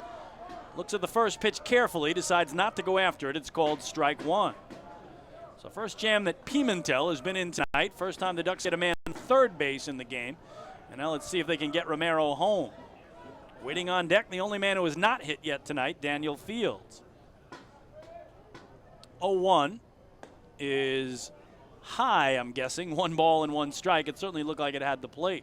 Yeah, it might have been just a little bit up and away, but it's great to see what Frias has done thus far in the postseason. He had a really tough year this year after back-to-back All-Star nods with the Barnstormers. Played well defensively, but certainly has been a struggle for him at the plate. He'll get a 1-1. And he rips it foul up high on the third base side. 1-2 now on Vladdy Frias. But he did hit over 270 in the final couple months of the regular season. Got hot towards the end, and obviously he's taken that into the postseason. That's something that has to be a pleasant sight for Wally Backman. He knows his ability. He knows Frias is not only a great defender, but has a good bat. Just hasn't happened up until this point. He's down in the count 1-2 as Pimentel comes set. And he fouls that one off the catcher, Cordero, and the count holds. And tough spot to put him in, too, though, Michael. He's trying to replace Dan Lyons, an absolute legend for the Ducks for the last 7 or 8 years. Yeah, Dan has been such a good representative of the Ducks during his time here since he came in 2011. And last year certainly wasn't up to his standards on both sides of the baseball, but his legacy certainly is not within question in the Ducks franchise. And Vladimir Frias has had to step into that role, and he's done a pretty nice job of it. Yeah, Dan was asking me about Vladimir when Danny was here for the 20th anniversary night. Wanted to know how his replacement was doing, and the scouting report you just gave there is pretty much what I told Shorty, but they're going to say Frias went around here, so he's down on strikes. 4 Ks for Pimentel and 2 gone. Yeah, it did look like he broke the wrist just slightly. Try to hold up. They do have that check swing rule that's in effect where they're trying to be a little bit more lenient with it, but ultimately if that wrist breaks on that swing, they're usually going to call it, and there Fred DeJesus, the third base umpire, ringing up Frias for a big second out. Now a fly ball can't get the run in, and the infielders are able to retreat a little bit, get some more range. Well, here's the only Duck who didn't have a hit last night. Daniel Fields, he went 0 for 2 in the Ducks' 7-5 victory. Did draw a walk and has struggled in the postseason. Just a couple of games, but a 167 average. Did homer in Game 2 against the High Point Rockers. And that was the only game he played in the opening round. So he did play last night, back in there tonight in the 9-hole is the right fielder who was 2 for 3 against Pimentel in the regular season. Carlos' first pitch to Fields is just inside for ball 1. So Ducks would love to get something going here, just slice into this 5-run deficit. Very early on in the game, just the last of the second, but want to get something going against Pimentel and turn it back over to Ray Fuentes at the top of the order waiting on deck. 1-0 is bounced toward first, grabbed there by Beck. He'll step on the bag, but they're going to say foul. And so Fields and the Ducks remain alive here in the bottom of the second. Yeah, fortunate break there and that hard ground ball at the first base line. Now, Fields has been batting in the 9th spot of the order a bit of late, and he's a guy with power, as we talked about, 14 home runs. But was asked about that before the game by Mike Ashmore, a beat writer here in the Atlantic League, and Fields responded, I don't even look at it that way. For me, as long as I'm in the lineup and I'm playing, I'm happy about it. Whatever I can do to help the team win, I'm down for it. He doesn't really care about where he's sitting in the lineup. So he had .419 against the Skeeters in the season series. The Ducks won 13 of 19 from Sugarland as he fouls it away. And the big number to me, Michael, the teams played 5 series against each other. Sugarland didn't win any of those series. The Ducks won 4 of the 5. They split a 6-game set down in Texas. So Long Island goes into this championship series knowing that the Skeeters did not beat them in a single series all year long, and they hope that carries over into this, the most important series both teams will play all year. Certainly can be an important factor. 1-2 the count on Fields as Pimentel tries to wiggle out of the jam. And here inside, he jackknifed out of the way there, and bluffing a throw to third was Cordero. It's 2-2. On the flip side, if you're going to look at it a different way, High Point was the only team that had a winning record against the Ducks during the regular season, and they didn't win a single game in 3 tries against Long Island. So a lot of times you can look at those regular season numbers, but half the time, too, you just kind of throw them out the window. Once the playoffs start, it's a clean slate. Well, 2-2 the count here on Fields. 2 out, 2 men aboard. Deuce is wild, and that one misses away, and the count now full, so that'll give Cabrera a free start at first base, and you see Albert Cordero there alerting his defense that that's the case. And Ducks have won their last 5 games against Sugarland, the final 4 meetings of the regular season, and then last night in Game 1 of this championship series, a 7-5 victory for the home side. So big spot here for Fields as, again, Cabrera will take off on the 3-2 2-out offering. It's on the way. And a swing and a miss. He struck him out. So Carlos Pimentel with 5 Ks in the 6 outs he's recorded. And that'll do it for Long Island. No runs, 2 hits, 2 left. 2 complete in Central Islip. It remains the Sugarland Skeeters 5 and the Long Island Ducks nothing. Hey fans, this is pitcher Joe Iorio, and you're listening to Ducks Baseball on the Long Island Ducks Broadcast Network. We asked people across Long Island, what does energy efficiency mean to you? Energy efficiency? It means finding ways to save a few dollars on my electric bill each month. PSEG Long Island is introducing smart technologies that let you control just how much energy you use. To me, it really is important to keep Long Island green so future generations can enjoy our island's beauty. And we're partnering on renewable sources that will keep Long Island sustainable for generations. Discover all of our energy efficiency programs at psegLiny.com/efficiency.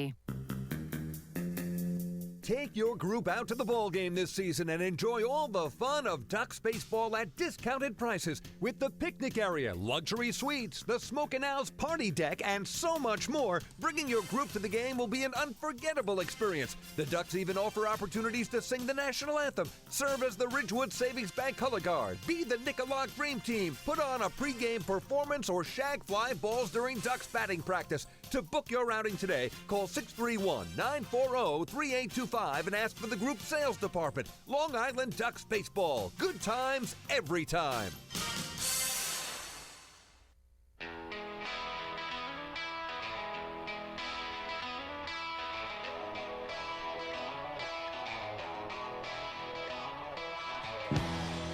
Well, we are heading into the 3rd inning here at Bethpage Ballpark.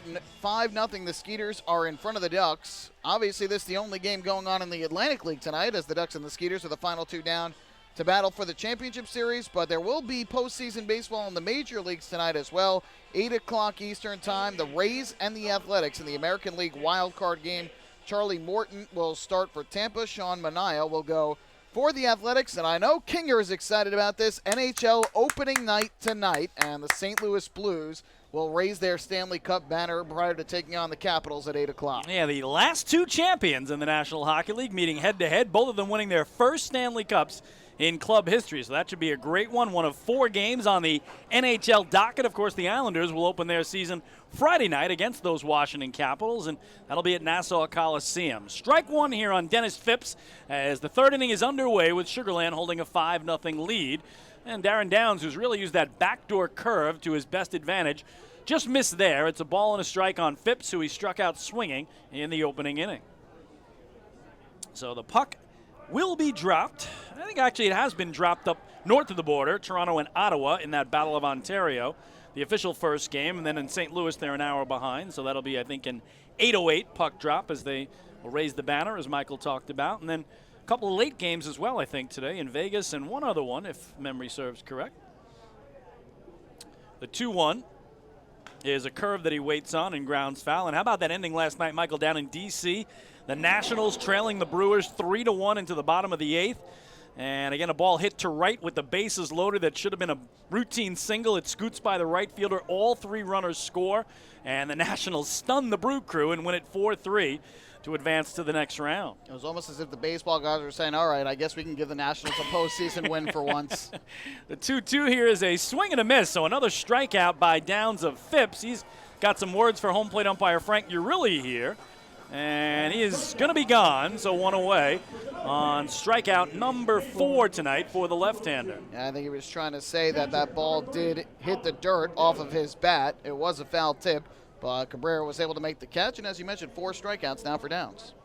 So he's got 4. Pimentel's got 5 in 2 innings already. And here's the guy who launched a 2-run homer to left, his first of the playoffs, his last time up, Albert Cordero. Downs trying to hang up an elusive 0. He gave up 3 in the first, 2 in the second. Good start here. And more curves action from the backside coming in for strike 1. You were correct, by the way. The puck did drop in Toronto. The Senators with an early 1-0 lead. And you were also correct. The Golden Knights will be hosting the Sharks later tonight. The 0-1 is swung through. Is there one other late game, too? I thought there was 4 tonight. There right? is. Yeah. It is. The Oilers and the Canucks in Edmonton. Oh, there you go. Okay, so a big Canadian battle there. And then a bunch more games. I know your Rangers get things going tomorrow night at home against the Jets. Certainly an emotional night for Jacob Trouba in his Ranger debut against his old team. 0-2 is down and in. A ball and 2 strikes now to Cordero. I have to say, it's very exciting times in the New York City hockey area, given the fact that the Islanders had such a great year last year. The Rangers got the number 2 draft pick, and the Devils got the number 1 draft pick. So you got a lot of very good young talent throughout all 3 metro area teams. Yeah, Rangers so improved, Devils so improved, Flyers so improved. The division is going to be so much better this year. The 1-2 kicks away from Cabrera here. No attempt to steal first by Cordero, and the count 2-2.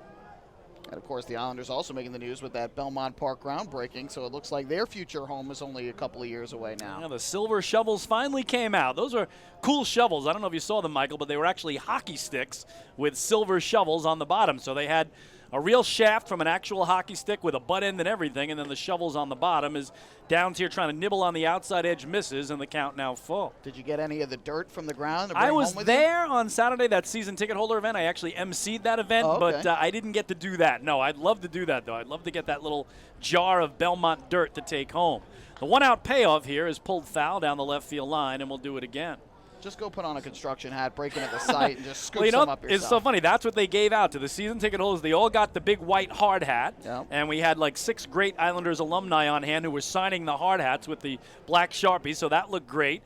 Then you could take your picture at the site, and you could, again, take a small shovel and fill that jar with dirt, which I know almost everybody did, and the jar was labeled very nicely to indicate it was Belmont Park dirt for the new arena. Well, this one's popped up to the right side. David Washington racing over toward his dugout, and he makes the grab and then slows his momentum at the railing. 2 away.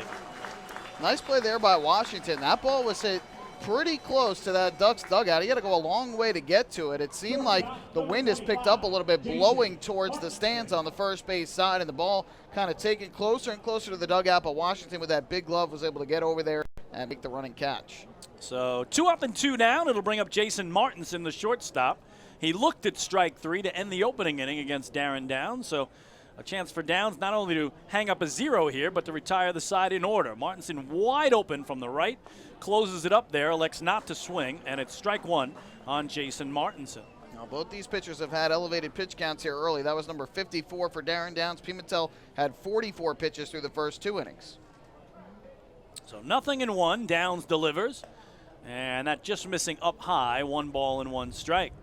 Martinson in the regular season, 76 walks. That was 4th most in the league, but he also struck out 145 times. That was 3rd most of any player in the ATL. So lots of walks, lots of Ks for Jason Martinson. Downs 1-1, swung through, it's 1-2. And also lots of homers, 15 of those. Yeah, don't want to forget those, that's true. So kind of your prototypical power hitter, the 3 true outcomes, the homer, the walk, and the strikeout, and he's got all of them. And he did hit 4 of those 15 homers against Long Island Ducks pitching.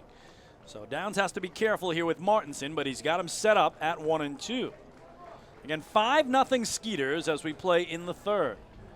They've out-hit Long Island 5-2. Ducks have committed one very big error as well that accounted for a pair of runs. 1-2 here just misses in at the knees. 2 balls and 2 strikes. Now that error in the 2nd inning on that Lombardozzi throw with 2 outs could have ended the inning, kept it a 3-run game, but obviously allowed 2 runs to score as Betancourt never stopped running, as you wouldn't expect with 2 outs, and tough way to have that inning come to an end. You know Lombardozzi will try to atone for it offensively later in the game. Here's the 2-2. Backdoor curve. Did he get him? No. A couple of Ducks, Michael, were a step toward the dugout, but they will stay in their positions as the count runs full. That's one of those close pitches where if the umpire is calling it, might have gotten the call, but the automated ball strike system had it just a hair off the outside corner of the plate, and so now Martinson able to work the count full. So a 2-out payoff as Downs nods in agreement with Cabrera's signals. And the 3-2 is down and in for ball 4. So his first base on balls tonight, and a 2-out walk puts Martinson aboard. Yeah, we talked about his good patience at the plate and his ability to draw walks, and there with 2 outs after initially falling behind was able to work the count well and took 3 straight out of the strike zone after getting behind 1-2 and found his way on base, and that brings up a good hitter in Zach Borenstein. Well, Martinson, 14 stolen bases in the regular season, was only caught twice. In the playoffs, 3 steals in 3 tries. So with 2 outs, will he try to go? Skeeters already with 3 steals and 3 tries in this game. Here's Borenstein, singled and scored his first time up. And again, that little lollipop toss by Downs over to Washington to try to keep Martinson honest here. So Jason Martinson works that lead right to the cutout. Borenstein from the left against the southpaw Downs here.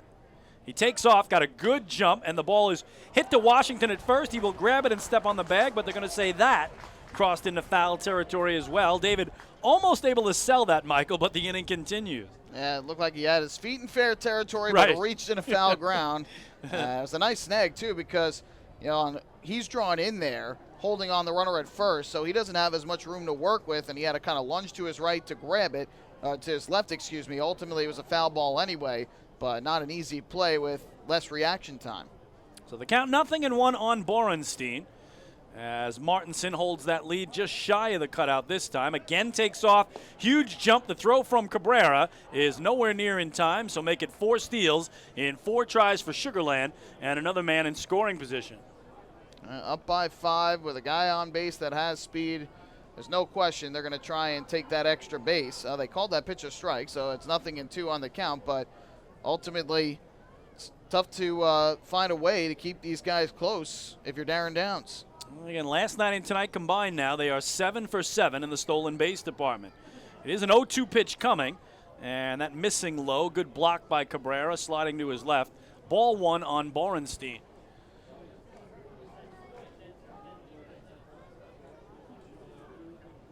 So everybody resets. Martinson walking that lead off second base. Darren Downs kicking away at the dirt in front of the rubber on the third base side as he places his left cleat on the corner. And Borenstein ready for a 1-2 pitch. Here it comes. And he fouls it back to the screen. We'll do it all over again. The Skeeters have been doing such a good job in this game, especially of late, working the count, fouling off a lot of two-strike pitches. They're really making Darren Downs have to dig deep to try and get these outs here. He's already in a tough spot, trailing by 5, but they have not made life easy on him after getting ahead by 5 runs. Sugar Land continues to work the count well, and even when they've been getting outs, they've been going deep into the count and driving up Downs' pitch count. Well, Darren will come 1-2 again. And did he get that one on the strike zone? No. They say away, 2 balls and 2 strikes. That's a tough part. When the Skeeters are showing patience like this, you're kind of forced to throw them a strike, and that's when they can take advantage if you leave a pitch out over the plate like we saw in the opening inning. Well, Blair Beck waits on deck, hoping to hit here in the visitors' third if Borenstein can extend the inning, but he fouls another one away, and this battle continues. Again, this is game 2 of the best of 5. Tomorrow, the travel day down to Texas for both clubs. And the series continues Friday at 7:35, if necessary, Saturday at 7:35, and if necessary, Sunday at 7:35 as well, all those Eastern time zones. Eastern time, again down there, where you'll be, Michael, it'll be 6:35, 1 time zone over. So the trophy will come out at Constellation Field. The Ducks want it to be handed to them. The 2-2 here is up and away, and as Michael pointed out, Sugar Land has beat the Ducks in the championship series in 2016, the clincher here, and last summer, the clincher here. So they twice have celebrated a title in the visiting clubhouse. Ducks want to celebrate one down in Texas in the Skeeters visiting clubhouse this coming weekend. So a 2-out payoff coming in this lefty-lefty. And that pulled on the ground. David Washington has it go off his glove and into right field. Turning third and coming home to score is Martinson. Put another one on the board for Sugar Land. The Skeeters have a 6-0 lead. And a good effort by Washington diving to his right, but again the Skeeters find a hole on that right side of the infield, and that's why those 2-out walks and the Skeeters' ability to steal bases end up hurting the Ducks here. You can't give up those 2-out free base runners. We saw it happen in the second, which led to a 2-run inning because of the error, and we see it here again, a 2-out walk, a stolen base, and now an RBI single has the Skeeters ahead by 6. So Borenstein's team-leading 6th run batted in of the playoffs. They put up 3 in the first, 2 in the second, now 1 in the third, and the inning continues for Blair Beck, who fouled out to Steve Lombardozzi down the right field line his only time through. So Downs had a chance to hang up the 0, had a chance to retire the side in order, just couldn't get it done. This one slicing out of play down the right field line and into the seating bowl or just beyond it near the Ducks bullpen area there. Strike 1 on Blair Beck.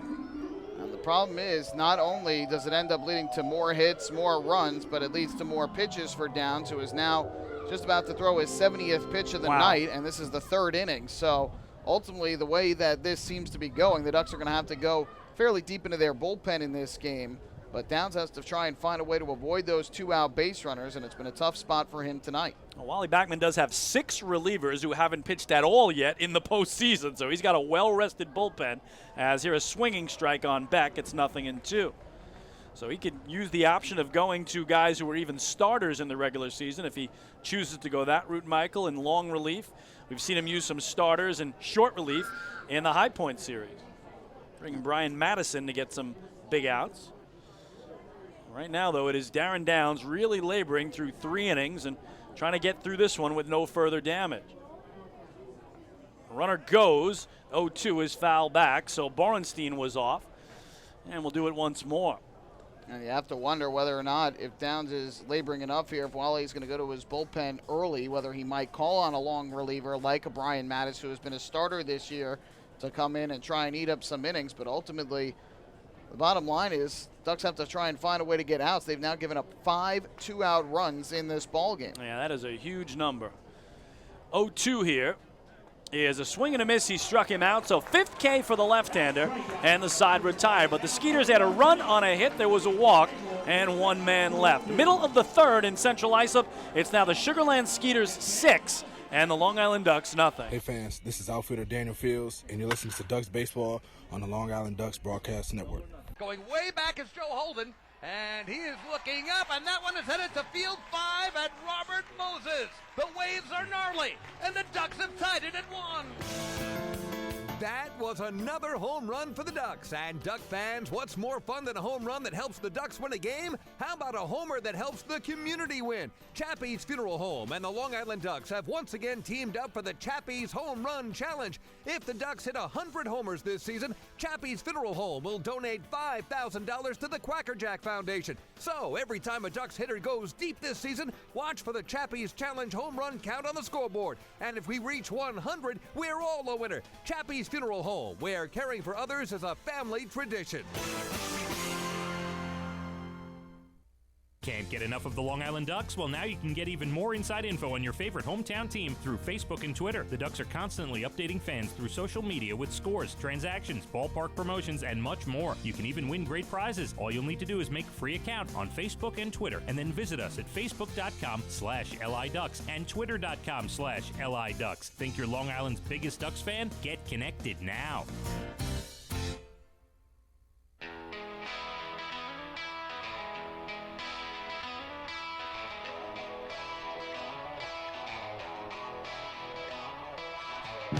Well, and Darren Downs struck out Blair Beck to end the top half of inning number 3. That was the 15th out of tonight's ball game.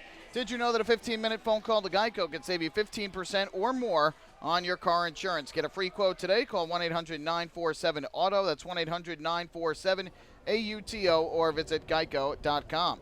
Bottom of the third, Ducks are down 6-0. Their former teammate Carlos Pimentel for his third inning of work here against Ray Fuentes at the top of the order. Ray was 2 for 8 against Pimentel in the regular season with a home run, and he popped out to short his first time through to open the game. Carlos misses up and away. It's ball 1. No major league experience for Pimentel. Did reach as high as AAA in the Padres organization. Also pitched in the Cubs and Rangers organizations as well. Never drafted. Here he gets a swinging strike on Fuentes. It's 1-1.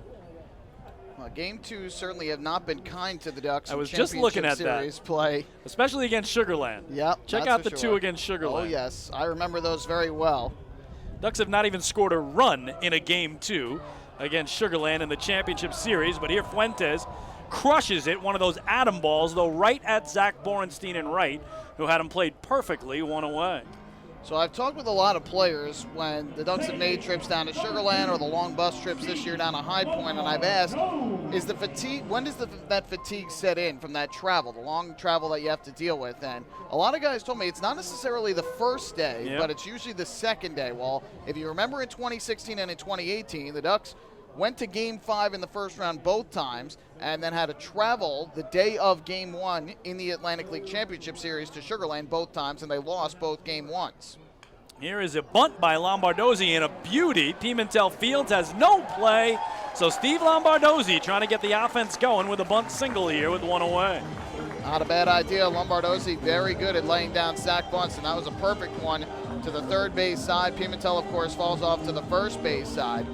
But as I was saying before, that fatigue oftentimes settles in that second day. Well, in 2016, the Ducks lost 2-0, and in 2018, the Ducks lost 10-0 down in Sugarland. And this year, Ducks don't have to worry about that flying to Sugarland and playing the same day, but they will still have to fly down to Sugarland. But obviously, that's been the case. The Ducks in the last 3 championship series have lost Game 2. And again, if you put the 3 Game 2s together now, including tonight against Sugarland, Ducks have been outscored 18-0. Again, a 2-0 loss in 2016, a 10-0 loss last summer, and trailing 6-0 here tonight.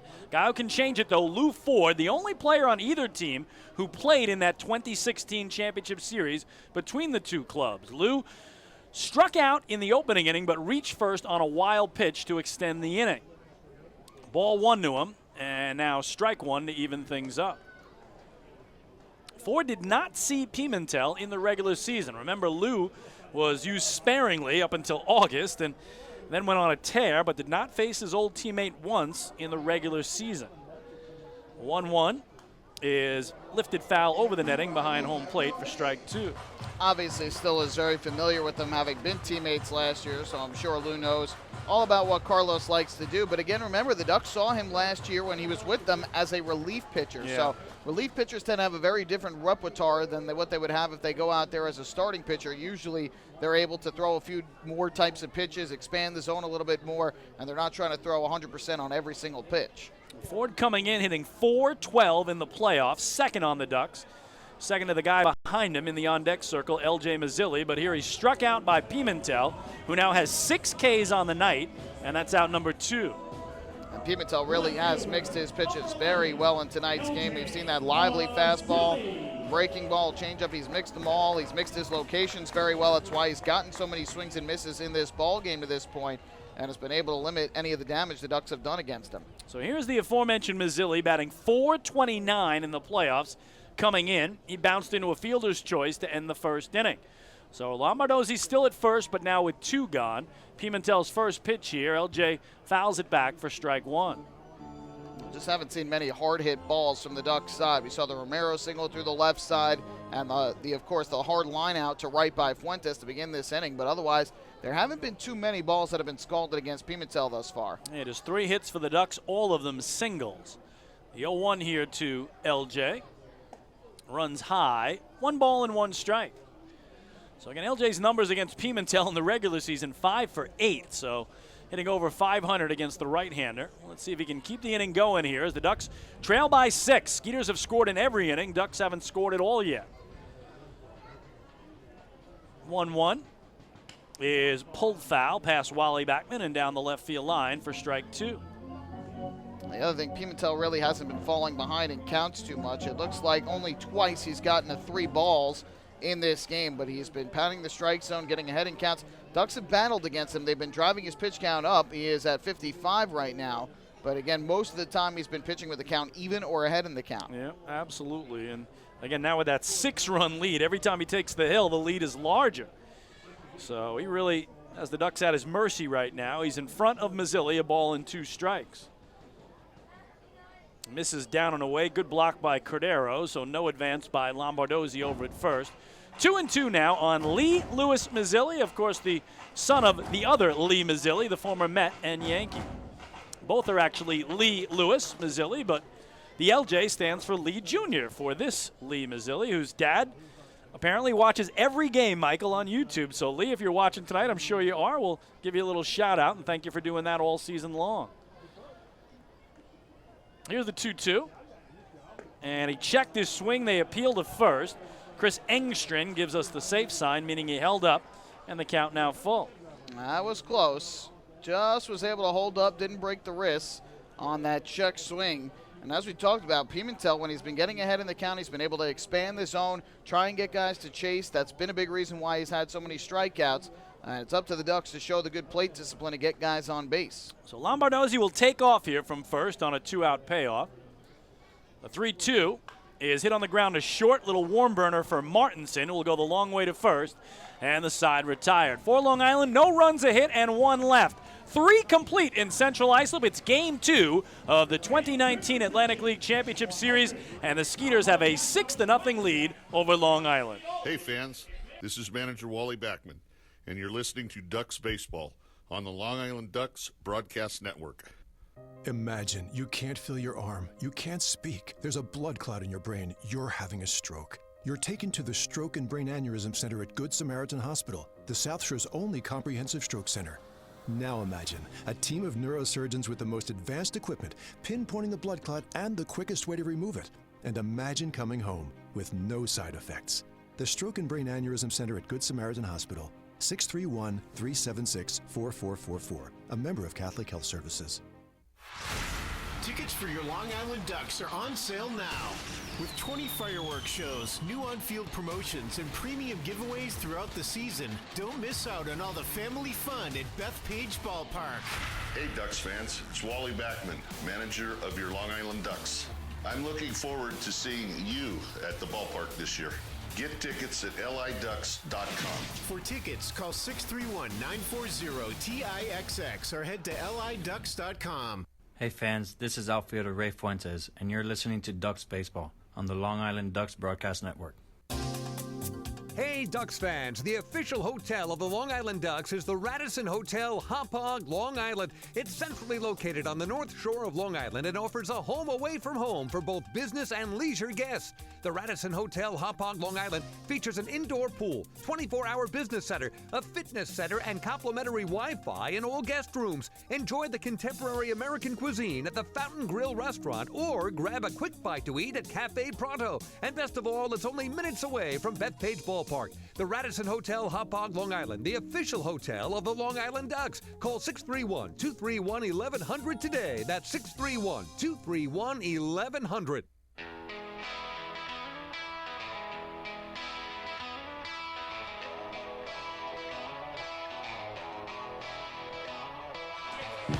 Well, we go to the top of the fourth inning. Sugarland with a 6-0 lead over Long Island. The Skeeters 6 runs, 6 hits, no errors. The Ducks no runs, 3 hits, 1 error. Darren Downs is done after 3 innings, and the playoff debut for right-hander Brendan Feldman.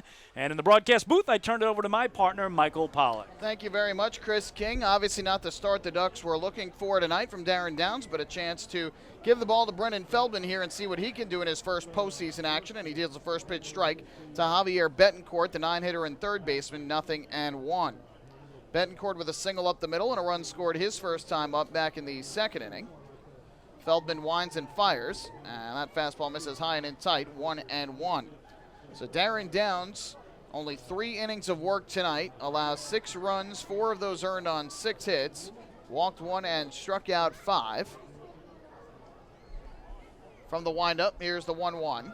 Now this one popped up in the air to left center field. L.J. Mazzilli moving in and to his left has it lined up, and he'll make the catch for out number 1. Well, Darren Downs tonight, 71 pitches, the total, 50 strikes, 21 balls, and did allow the big 2-run homer to Albert Cordero back in the opening inning. Certainly not a bad ball-to-strike ratio there. The problem was, again, he fell behind in some counts early and ended up giving up those hard hits, and ultimately the 2-out troubles for Darren Downs tonight, part of it induced because of an error, that 2-out throwing error in the second that led to 2 unearned runs, but the 2-run home run in the first and the RBI single in the third, accounting for 3 other runs. Now it's Rico Noel who chases a good slider down and away from Feldman for strike 1. Skeeters beginning their third trip through the order. Noel thus far is 1 for 2 with a single and a ground out and has scored a run. Be an 0-1 delivery. Feldman kicks and comes home. Noel squares to bunt, pulls back and takes a low, 1-1. Well, Feldman, the 25-year-old right-hander from Washington, Missouri, made his Ducks debut in the season finale, the last game of the regular season, the only one he's pitched in, back on September 22nd here against the High Point Rocker. He's about to deliver a 1-1. Here's the pitch, and Noel takes inside. It goes off the glove of Cabrera back behind the plate, but Noel does not attempt to steal first. He is a guy that you would absolutely think would try and do it. But it has appeared that most of the time, teams are kind of frowning upon doing that until late in a game if it matters in terms of trying to start a rally or tie a game. Sometimes, too, you see guys, I think, a little more apt to do that, Michael, if they're down in the count, if there's 2 strikes on them, and say, hey, I got better odds beating this out by running than trying to work out of an 0-2 hole. Now Feldman with a 2-1 count, and here Noel takes a good curveball on the outside corner for a strike, 2-2. And Feldman is trying to go for 2 championships in 1 calendar year. Earlier this season with the River City Rascals in the Frontier League won a championship. And now here with the Ducks trying to lead them to an Atlantic League title. A 7-1 record there with a 1.97 ERA. The 2-2. Driven in the air to shallow center. Moving in and to his right is Ray Fuentes to make the catch. Back-to-back flyouts induced by Feldman and 2 quick outs here in the 4th inning. That's a long time, though, from September 22nd. So you got 8 days till the end of the month. Here we are on October 2nd. So 10 days since he last pitched. And again, that final game of the regular season was his Ducks debut. So again, Darren Downs goes just 3 innings tonight. The lefty twice this year went just 3 innings in his start, one of which was in his first outing back from Mexico. That was at Somerset. Breaking ball misses down and away. That came on June the 19th. And then his second start of the year against the York Revolution only lasted 3 innings. That was in the Ducks' home opener on May 3rd. So really the first rocky outing by a Ducks starter in the entire postseason. 1-0.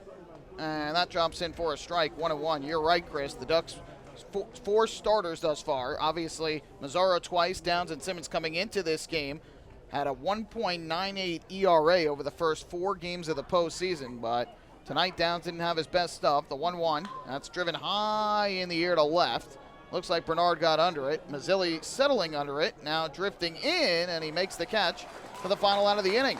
So Brendan Feldman in his first inning of postseason baseball with the Ducks induces 3 straight flyouts, which means it's a PSEG Long Island energy-efficient inning. With energy efficiency programs from PSEG Long Island, saving on your electric bill is also as easy as 1, 2, 3. Visit PSEGLINY.com/save money. It's just one more way PSEG Long Island is making things work for you.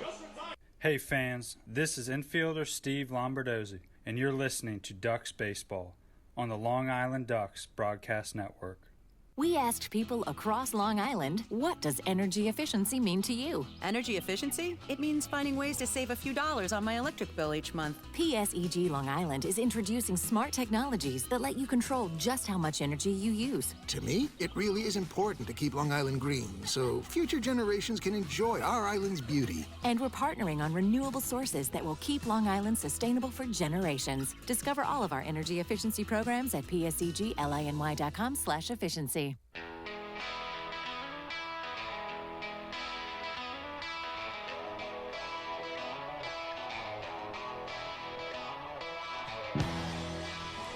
Well, New York Sports Day is one of the largest independent New York sports news sources out there for coverage of your Long Island Ducks, the Mets, the Yankees, major and minor league baseball, football, basketball, hockey, and soccer. Visit nysportsday.com.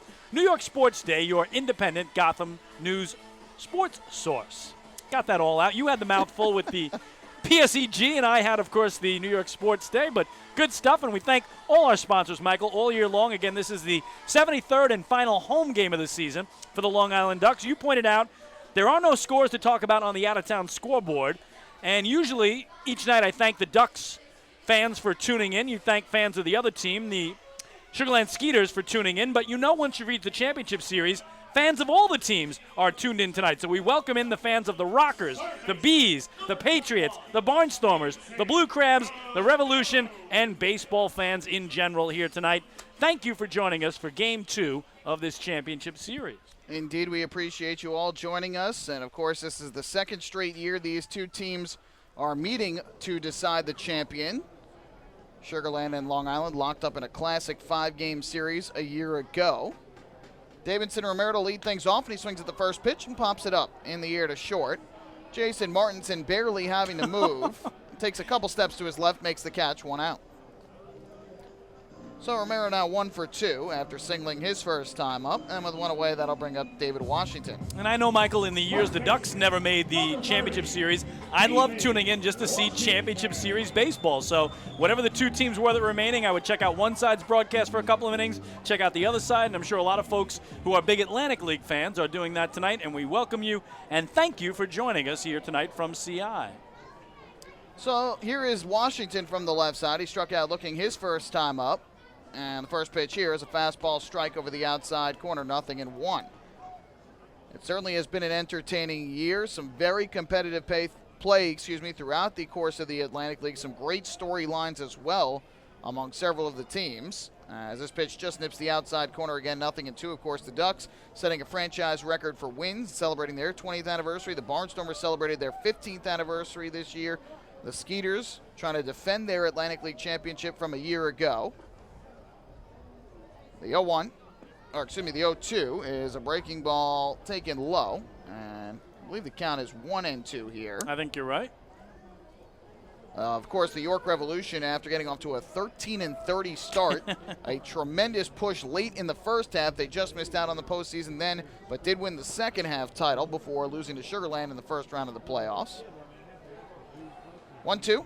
Is fouled over the screen, back behind the plate, and we'll do it again at 1-2. And how about the High Point Rockers, an inaugural team making the playoffs? Really the first time in league history that has happened since year number 1. So David and I were talking about this. If you have a vote for Manager of the Year, are you going with Jamie Keefe getting the Rockers to the playoffs in year 1, or Wally Backman, year 1 with the Ducks, leading the league in overall wins, home wins, road wins, first half, second half? I mean, he did it all. Who are you giving your vote to? 1-2 is taken up and away to even the count. I think you kind of said it there with all of you were talking about all those stats. It's very hard, in my estimation, to not give a Manager of the Year nod to a guy that not only led a team to the first and second half title, and had the most wins, the most home and road wins, but also a guy who had 15 players have their contracts purchased and many more who retired or left the team for various reasons and still won 86 games. Yeah, so I think you're right. I think Wally's going to get the nod, but you can't overlook what Jamie Keefe has done when you think about how tough it has been on inaugural teams in the past and how much they've struggled. And to have a team that makes the playoffs, be it as a wild card, although obviously, but still, to get a first-year team to the playoffs and to have them have the year they did, Jamie Keefe gets a lot of credit down in North Carolina. Here's the payoff pitch, and that taken high and outside, ball 4. So David Washington's aboard, and that's the first walk of the night issued by Carlos Pimentel. And you're right, Chris. That's certainly not taking anything away from Jamie Keefe at all. And the rest of his coaching staff, of course, Frank Viola and Billy Horn, the former Ducks pitching coach, they all did a tremendous job this year. They had a terrific team, and they too had a lot of guys who got picked up during the course of the year. So certainly tremendous job by them, given all that they went through during the year. And of course, you can't forget the travel. They had many a long bus trip during the course of the year. And perhaps the other big surprise, Michael, the Somerset Patriots missing the playoffs for the first time in 7 years. They had made the playoffs 6 straight years. Ducks had done that from 2004 through 2009, so they were trying to be the first team to make the playoffs in 7 straight years, but it's very strange not seeing the Ducks and Patriots going head-to-head, especially in round 1, as they have for the last 4 years. Well, of course, we don't see Ducks Patriots again, but we do see Ducks Skeeters again. Yes, so that's right. We get the other one. We still have to have a repeat in some way, shape, or form. But first time ever, Brett Jody has missed the playoffs as skipper of the Somerset Patriots. And again, they finished just a game short of the Ducks in the first half. 0-1 here to Cabrera. Nips the outside corner for a strike. 0-2 on the Ducks catcher, who singled up the middle his first time up. And you're dead on. It was somewhat surprising, especially given the way they played in the first half, that they struggled as much as they did in the second half. But certainly got off to a very good start this year, as they oftentimes do under Brett Jody. It just wasn't meant to be for them in 2019. But yet they were still in it as a wild card shot to the final Saturday of the last weekend of the year. It was incredible. I literally was watching their game and our former partner Mark Schwartz, who calls their games, when they got eliminated, and he was stunned just like everybody was. The 0-2, it's tomahawked in the air, foul, third base side. You're speaking of the impressive Mark Schwartz? The impressive Schwartzy, absolutely. But you know what? It was tough to watch because we've all been there. So I watched that game on my computer, and when the final out was made in Somerset, it happened at home. He had to make the call that for the first time in 7 years, there'd be no postseason baseball. And you could hear it in his voice. We've all been there. It's not an easy call to make, but, you know, Schwartzy did a great job with it. But for the folks in Bridgewater, New Jersey, to not have playoff baseball after having it 6 straight years, it's just shocking for them, I'm sure. Pimentel's 0-2. That fastball taken well up and out of the zone. And no doubt, I'm sure that won't sit well, and they're going to want to try and build a very strong team for next year and get back into the postseason. And certainly has been very competitive play throughout the Atlantic League. A lot of talented players coming through the league on all 8 clubs during the course of this season. And I'm sure we'll see more of that again in 2020. Here comes the 1-2. And Cabrera takes a pitch down and in, had to dance out of the way of it to even the count up at 2 balls and 2 strikes.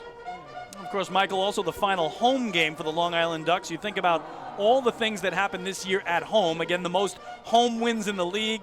We had the 20th anniversary celebration night here. They welcomed in their 8 millionth fan. They had 7 waddle-off wins. Really so many great things that happened here at home, and tonight is the final home game. And you don't always know that that's the final home game. We do know tonight that this is it. 2-2. Chopped into the ground, foul up the first base line. Continuing the battle is Cabrera, trying to drive up that pitch count of Carlos Pimentel, which right now is at 72 on the night as we play here in the 4th inning. And you also see it when the game ends.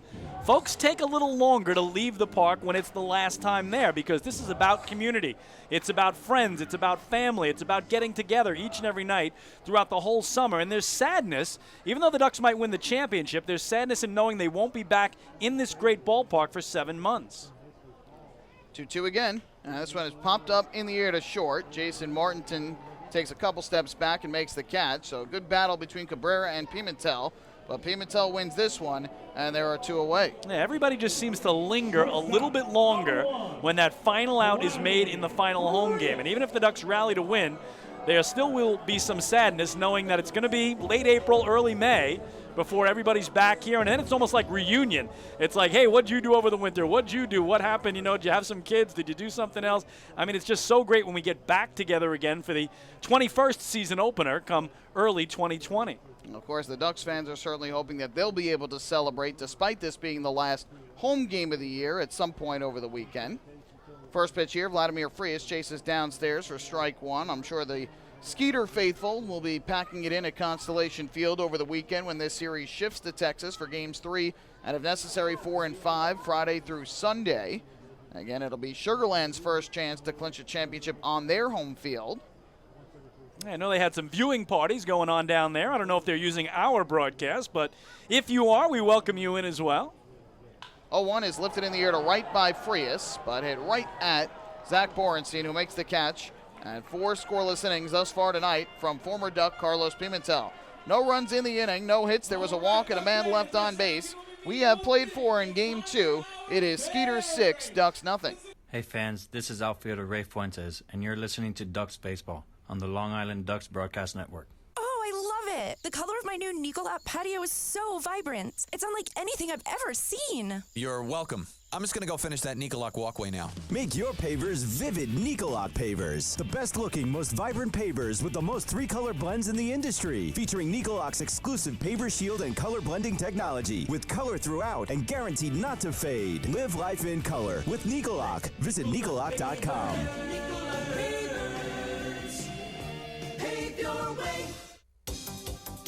Come for the cornhole and stay for the specials. Introducing the Long Island Ducks Adult Zone at Bethpage Ballpark. Head down the left field line on the main concourse and enjoy a variety of delicious craft beer and wine selections. Half-price domestic draft beers will also be available during all Thursday home games for Thirsty Thursday. And while you're there, be sure to play a few rounds of cornhole while taking in the Ducks game. The Long Island Ducks Adult Zone, your beer and wine headquarters at the ballpark.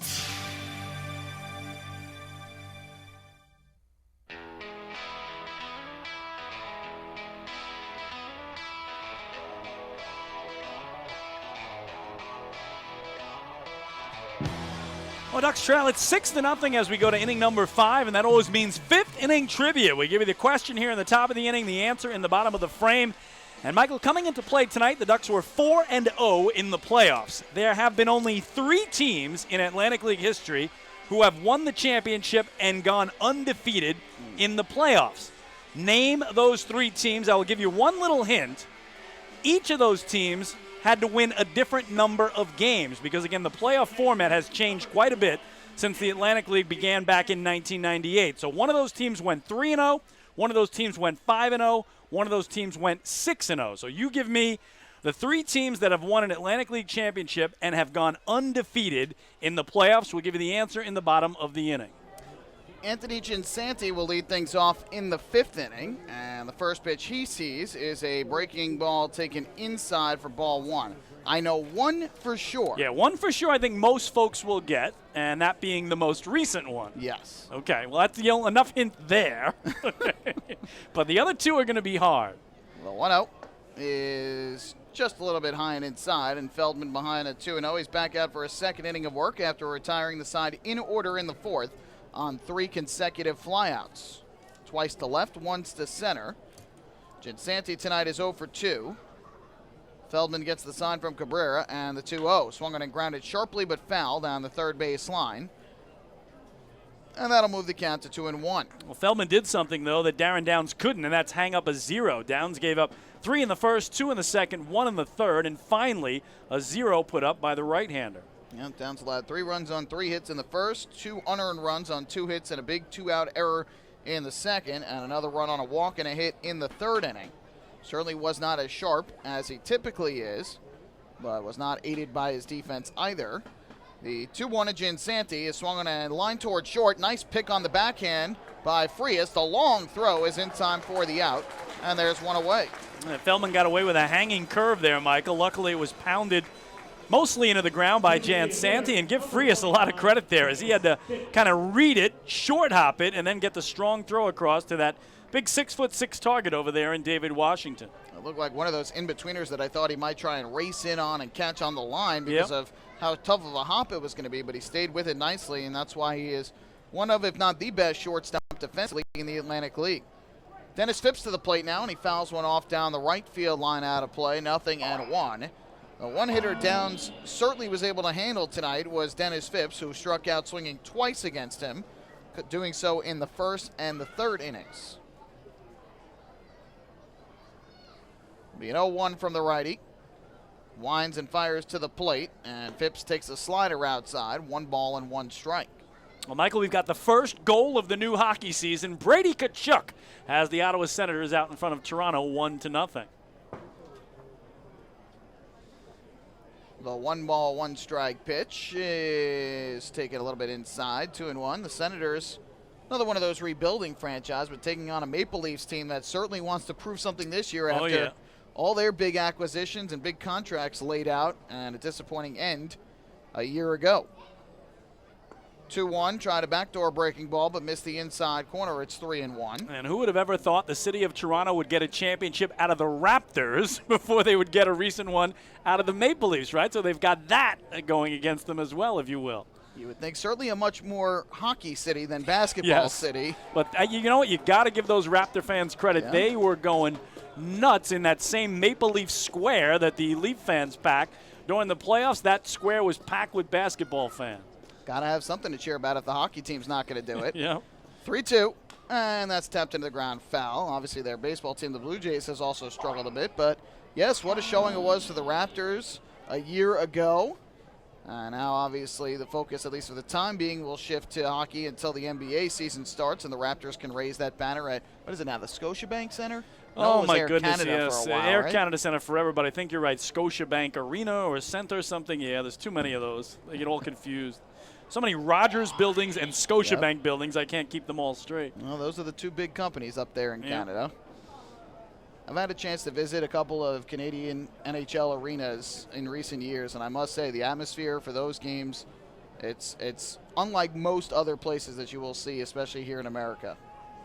They do love their hockey. 3-2, and Phipps fouls off another. Boy, does he keep battling here. He had 3 2-strike foul balls in the first inning against Downs, and he's got 3 more 2-strike foul balls here in the 5th inning against Brendan Feldman. And again, he knows he's locked in. He's homered in 3 straight games, so he's just feeling it right now, is their cleanup man, Dennis Phipps. Here comes another payoff pitch, and Phipps will line this one in a center. On the run is Ray Fuentes, and he'll make the catch. Another hard-hit baseball, but a good running grab by Fuentes, who got a good break on it. And it took a total of 9 pitches, but retired as Dennis Phipps. Cordero. So a 2-way, that'll leave it up to the switch-hitting catcher, Albert Cordero, who will turn around to the left side of the plate after batting right-handed against Downs his first 2 times up. And pulled a 2-run home run to left field in the first before popping out foul to first in the third. So Cordero, who really is the big veteran presence on the Skeeters team, steps in. And the first pitch on the way from Feldman is swung on and missed. Chased the breaking ball downstairs, and the count 0-1. Cordero spent all 6 years of his affiliated career in the Mets organization, but never got beyond AA with the Amazons. Certainly would think Wally Backman very familiar with Yes. him and what he can do at the plate and behind the plate, since he is primarily a catcher. The 0-1 is swung on and missed. Good slider diving down and in by Feldman. He's retired the first 5 he's faced, and now he's ahead 0-2 on Albert Cordero here with 2 down and the bases empty in the top of the 5th inning. Well, my first time seeing Feldman here, Michael, and I really do like that hard breaking stuff. That nasty slider, especially here to left-handers, really sweeps across the entire breadth of the plate there. Seems to be with a little bit more bite and a little bit more break on his stuff this time than in the regular season finale. And here he blows a fastball by Cordero upstairs for strike 3. So Feldman's got his first strikeout of the night, and he's retired all 6 batters he's faced over 2 innings of relief thus far. So a 1-2-3 inning in the top of the 5th. We're halfway through in Game 2 of the Atlantic League Championship Series. Skeeters 6, the Ducks nothing. Hey fans, this is infielder Vladimir Frias, and you're listening to Ducks Baseball on the Long Island Ducks Broadcast Network. Hey, Ducks fans, the official hotel of the Long Island Ducks is the Radisson Hotel, Hauppauge, Long Island. It's centrally located on the north shore of Long Island and offers a home away from home for both business and leisure guests. The Radisson Hotel, Hauppauge, Long Island features an indoor pool, 24-hour business center, a fitness center, and complimentary Wi-Fi in all guest rooms. Enjoy the contemporary American cuisine at the Fountain Grill restaurant or grab a quick bite to eat at Cafe Pronto. And best of all, it's only minutes away from Bethpage Ballpark. The Radisson Hotel, Hauppauge, Long Island, the official hotel of the Long Island Ducks. Call 631-231-1100 today. That's 631-231-1100. Hey Ducks fans, stay up to date with Long Island's hometown team by visiting Quack of the Bat, the official blog of the Long Island Ducks. Quack of the Bat will bring Ducks fans beyond the headlines with in-depth feature articles, breaking news stories, game previews, and so much more. Interact with the team during the entire season through quotes directly from the players and coaches, as well as exclusive video clips and photos. Check out the blog today at quackofthebat.wordpress.com. Quack of the Bat, the official blog of the Long Island Ducks.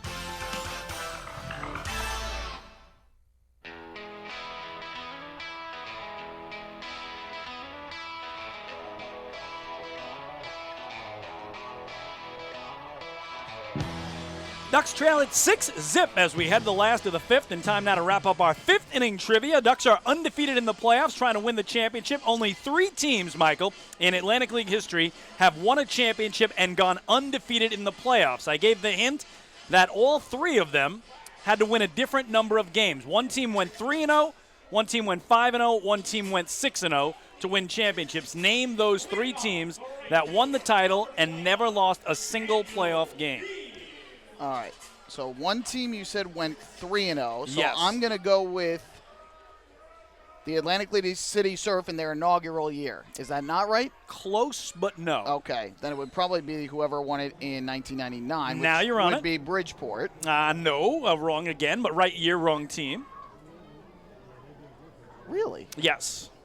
Oh, well, the breaking ball here was taken for a strike. I'll come back to that. Okay. The one for sure that I knew was the 2016 Skeeters. Correct. They were the first team ever to go 6-0 right, and win the championship as they swept York in the first round, swept the Ducks in the second round. The other one I'm going to guess was the Newark Bears in 07? Wrong team and wrong year. Oh, so you're going off the rails here a little. I give up. All right, we'll get to it in a second. You got it, me. Call your play-by-play here. All right, here comes the 1-1 of Fields. Pimentel deals, and Fields a check swing foul ball to the third base side, runs the count to 1-2. The team that went 5-0 and won a championship was the Lancaster Barnstormers in just their second year in the league. That was 2006. The opening round series was a best of 3, so they swept Atlantic City, winning both games. And then in the finals, they swept the Bluefish, winning all 3.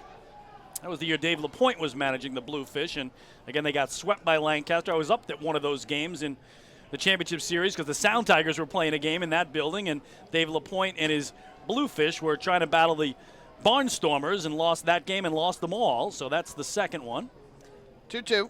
Is swung on and missed, strike 3. Daniel Fields down on strikes for the second time tonight, and that is now 7 Ks on the night for Carlos Pimentel. And again, the first team to go undefeated in the playoffs was 1999, but that year the league only had 1 round of the playoffs. That's it, and Somerset actually swept Bridgeport 3-0. So it was a 1-round playoff, that's it. Patriots 3-0 in 99, champs. Barnstormers 5-0 in 2006, champs. And Sugarland 6-0 in 2016, the 3 undefeated champions in Atlantic League history. Why did I think Somerset's first title was 2001? Breaking ball here, taken for a strike by Ray Fuentes. I can and get you their first titles. Let me dig this out, and I'll run you through the early history of the league here. Atlantic City won it in 98. Bridgeport won it in 99. Nashville won it in 2000. Somerset did win their first in 2001. They defeated Newark in 5 games in the final, and they actually got a bye to the finals. Those were the years where, again, if you won both halves, you got a bye to the finals. So Somerset didn't have to play an opening round series and beat the Bears in 5 to win their first championship in 2001.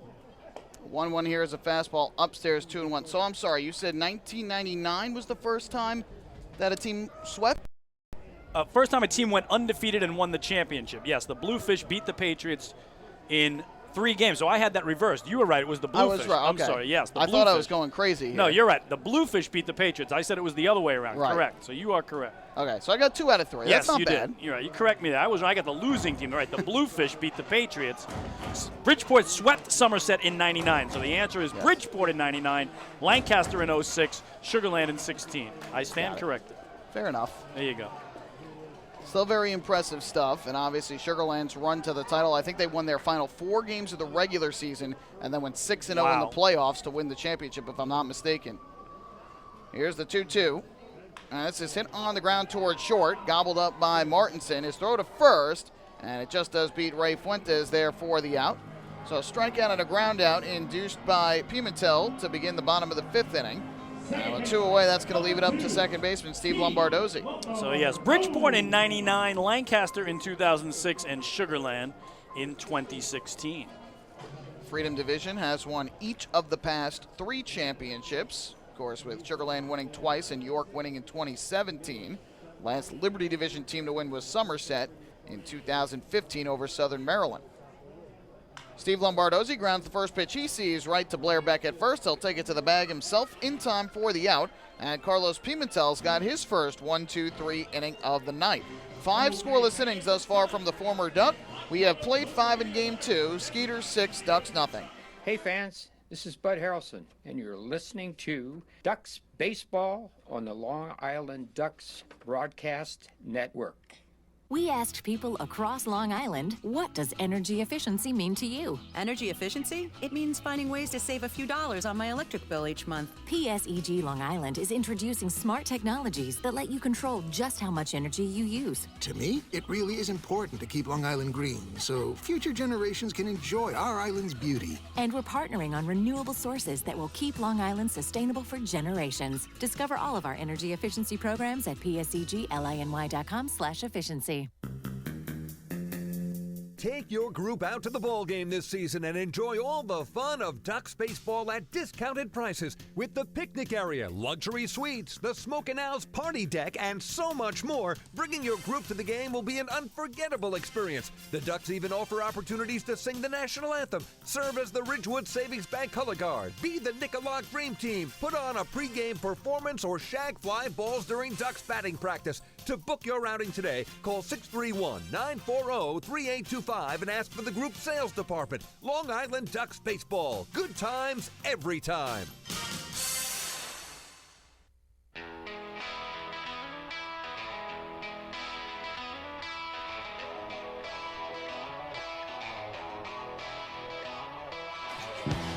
Well, fans, don't forget to stop by the Waddle Inn Shop on your next visit to the Duck Pond, where exclusive, hard-to-find Ducks memorabilia is now on sale. All proceeds benefit the Cracker Jack Foundation, the charitable arm of the Long Island Ducks. We realize, Michael, that next time probably won't be too late April or early May, but remember, Chris King told you to do that way back in October of 2019. Our fans have very good memories. They won't forget, for sure. The brand new remodeled Waddle Inn Shop. I got to get in there. I haven't seen that remodeling yet. Is it impressive? It is a very nice new paint job in there, some new furniture racks as well. All right, I got to check it out. Make sure you stock up on your merchandise before the offseason, Hey, Chris. you wanted that. I'm telling you, I always come back around Christmas time, my favorite place to go holiday shopping, because you get in, you get your stuff, and you get out. You don't have to deal with the big crowds. And, again, you can get what you want for the Duck fan on your Christmas list or your holiday shopping. And typically you get to meet Santa and Quacker Jack, too. That's right. Absolutely right. I brought my children, who were very little a long time ago, Maggie and Connor, to many a holiday opening at the Waddle Inn Shop. Jason Martinson fouls the first pitch off, showing bunt here in the 6th inning for strike one. You mean those kids aren't so little anymore? Oh, my goodness. They're 16 and 13. I can't believe it myself. 2 teenagers. Unreal. 0-1 here on Martinson, who has struck out and walked tonight. Feldman, in his 3rd inning of work, deals 0-1, and Martinson pops one up in the air to center. Ray Fuentes jogs to his left a bit, settles under it, and he will make the catch for the first out of the 6th inning. How about Brandon Feldman? 7 batters faced, 7 batters retired. He's been exactly what Wally Backman was hoping for, but the Ducks just haven't been able to get anything going against their former mate Pimentel thus far. Well, the question is how much further Pimentel will go. He's at 86 pitches right now through 5 innings. So if he does go back out there, I would think it's probably for one more before the bullpen comes in. But right now, Brendan Feldman keeping the Ducks within relative striking distance in this game. And we did see Sugar Land claw their way back yesterday after falling behind 5-0 early. Zach Borenstein lines one into left field on the run into the gap. LJ Mazzilli, and he cannot make the catch. It'll land in left around first. Borenstein going for 2, and he'll make it in there safely. It was a tough play for Mazzilli racing over into the gap. He might have gotten a glove on it, but ultimately could not come up with a grab.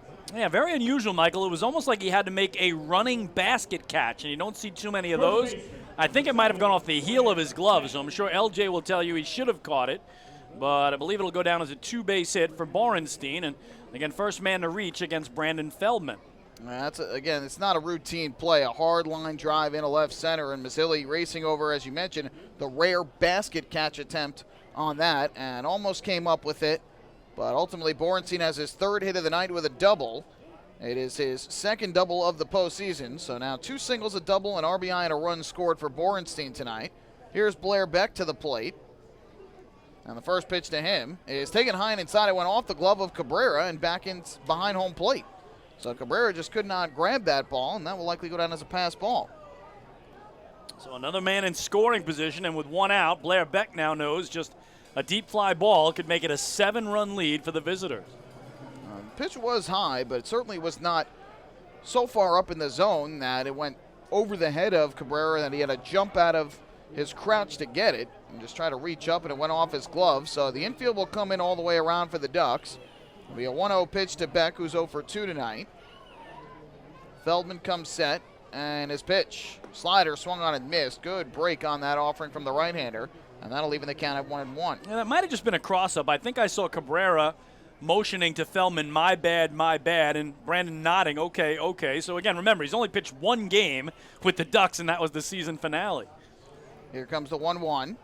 This slider swung on and missed for strike 2. If my memory serves correct, I do believe Cabrera caught that game, at least in the early going when Feldman was on the mound. And again, he went through the entire postseason run with the River City Rascals, then joined the Ducks and pitched in the regular season finale, a game that the Ducks fell behind early against High Point, but came back for a walk-off win. This is actually his 4th team, Michael, because he pitched in High A and Double A in the Astros organization earlier this year as well. And quite a tour around professional baseball for Feldman. The 1-2 here, and he misses off the outside corner. Good eye by Beck to even the count at 2-2. And just a kid, 25 years old, 3 years in the Astros organization, did reach Triple A. So a long future ahead, I think, for Brandon Feldman, and I've been impressed with his stuff thus far. Infield remains in for the Ducks. Leading from third base is Borenstein, and the 2-2 is swung on and missed for strike 3. Big out there for the Ducks right-hander as he picks up his 2nd strikeout of the night. Infield can now move back, and with 2 away, that'll leave it up to Javier Betancourt. So Feldman has now retired 8 of the first 9 he's faced. He has made 1 complete trip through the Skeeter lineup, with Borenstein the only one to reach against him. Now here's Betancourt, who tonight is 1 for 2 with a single and a flyout. So again, a fly ball now cannot get the run in. The infielders will move back. Romero the closest in at third. Now the first pitch to Betancourt is hit right towards the left side, and it'll go through for a base hit. Another 2-out run for the Skeeters as Betancourt singles to left. In to score is Borenstein, and Sugarland's lead is now 7-0. So first time they've scored since the 3rd inning. Feldman gives up his first run. And it gets just that much tougher for Long Island, Michael, trailing by a 7 spot. And again, only 4 innings to work with now. So Mazzilli almost coming up with that line drive to left, just missed it. The pass ball moves the runner to third. And the 2-out base hit brings him in. That's now 6 2-out runs for the Sugarland Skeeters in this ball game. Back to the top of the order we go for Rico Noel. First pitch on the way, and the slider taken outside for ball number 1. Noel tonight 1 for 3. Singleton scored back in the first, grounded to first in the second, and fly to center in the 4th. Again, this is Noel's first action of the postseason after not playing in any of the first 5 games for Sugarland. 1-0, and that taken upstairs. 2 balls and no strikes. Sugarland again dropped their first game of the postseason at home to the York Revolution, but even the series at home in Game 2, won both games they played in York. and then fell here last night in Game 1 to the Ducks. 2-0, pumped up in the air to the left side of the infield. Romero settling under it, as is Frias, and it'll be the third baseman Romero who makes the catch for the final out of the inning. But the Skeeters grab another run. 2 hits in the inning. There was a pass ball as well. No errors. And ultimately one left on base. Through 5.5, it's the Skeeters 7, the Ducks nothing. Hey fans, this is infielder Steve Lombardozzi, and you're listening to Ducks Baseball on the Long Island Ducks Broadcast Network. Going way back is Joe Holden, and he is looking up, and that one is headed to field 5 at Robert Moses. The waves are gnarly, and the Ducks have tied it at 1.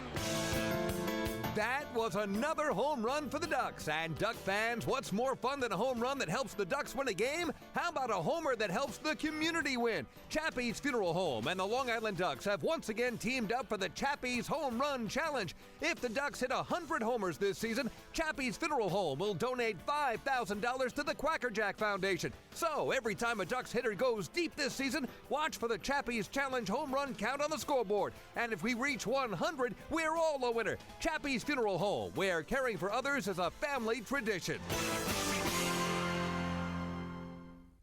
Can't get enough of the Long Island Ducks? Well, now you can get even more inside info on your favorite hometown team through Facebook and Twitter. The Ducks are constantly updating fans through social media with scores, transactions, ballpark promotions, and much more. You can even win great prizes. All you'll need to do is make a free account on Facebook and Twitter, and then visit us at facebook.com/LIDucks and twitter.com/LIDucks. Think you're Long Island's biggest Ducks fan? Get connected now.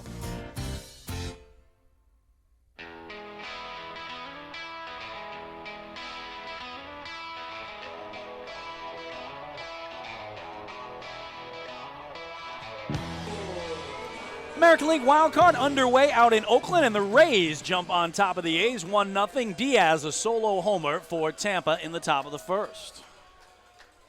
Of course, the Washington Nationals last night, we alluded to it earlier, their big comeback win over the Milwaukee Brewers to win the NL wildcard game.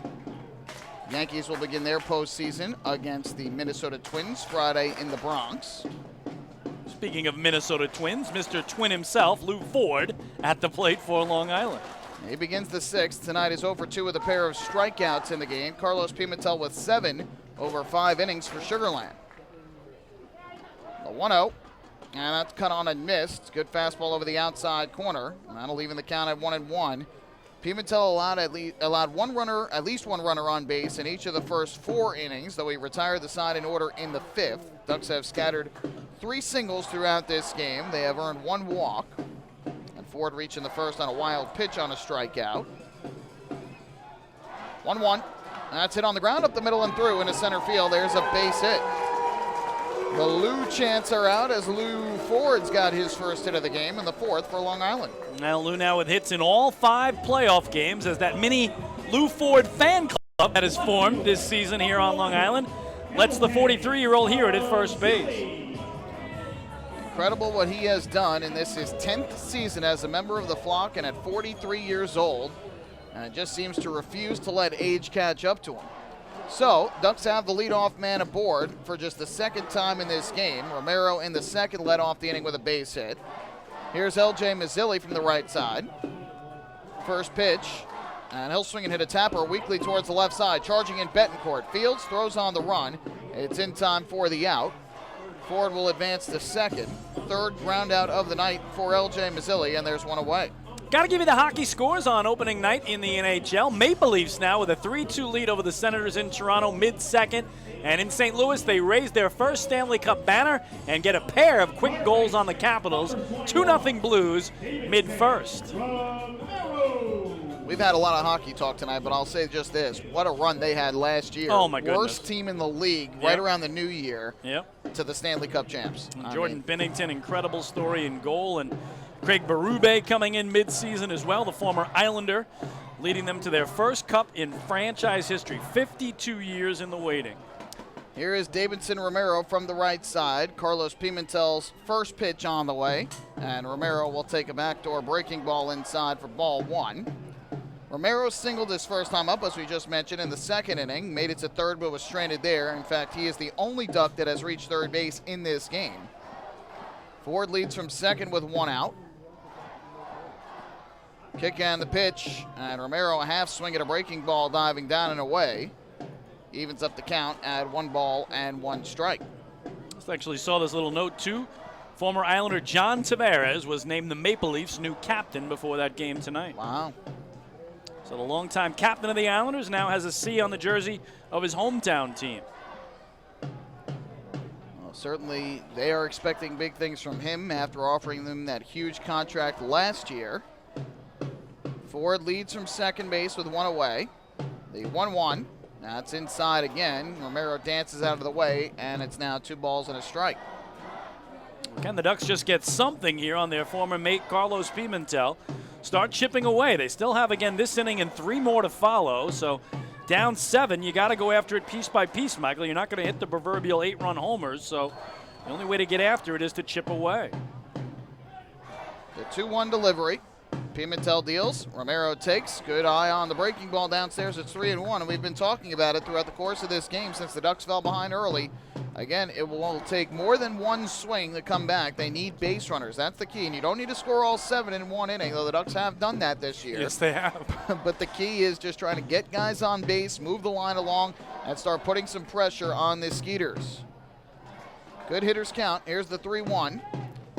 Pimentel deals, and Romero pops one up in the air to shallow right. Long run for the second baseman. Jinsanti dives and can't make the catch. It'll land for a base hit. Ford will go to third. He'll stop right there as the throw comes into the plate. A bloop single by Davidson Romero. Now the Ducks with runners at the corners and 1 out for David Washington. Well, reason that fell in, Michael, Jansanti was playing Romero to pull. He was playing as close to second base as he could. Remember, no shifts allowed in the Atlantic League, so he was almost behind second base. I think if he's playing in a normal defensive position, he gets to that easily. But he had so much more ground to cover, he never could get there. And sometimes it's little things like that that can open the door. And who do you want at the plate more than David Washington, coming off a 2-homer game last night right now? No question. That was solely the shift and the fact that Ford was at second with Jinsanti somewhat trying to keep him close. So 2 on, 1 out. Here is Washington to the plate.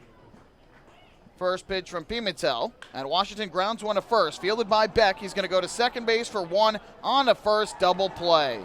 A 3-6-3 double play hit into on the first pitch by David Washington, and the Ducks rally is squashed. No runs in the inning, 2 hits, 1 left. 6 scoreless from Carlos Pimentel. We go to the 7th, 7-0 Sugarland. Hey fans, this is outfielder and hitting coach Lou Ford, and you're listening to Ducks Baseball on the Long Island Ducks Broadcast Network. Imagine you can't feel your arm, you can't speak. There's a blood clot in your brain, you're having a stroke. You're taken to the Stroke and Brain Aneurysm Center at Good Samaritan Hospital, the South Shore's only comprehensive stroke center. Now imagine a team of neurosurgeons with the most advanced equipment, pinpointing the blood clot and the quickest way to remove it.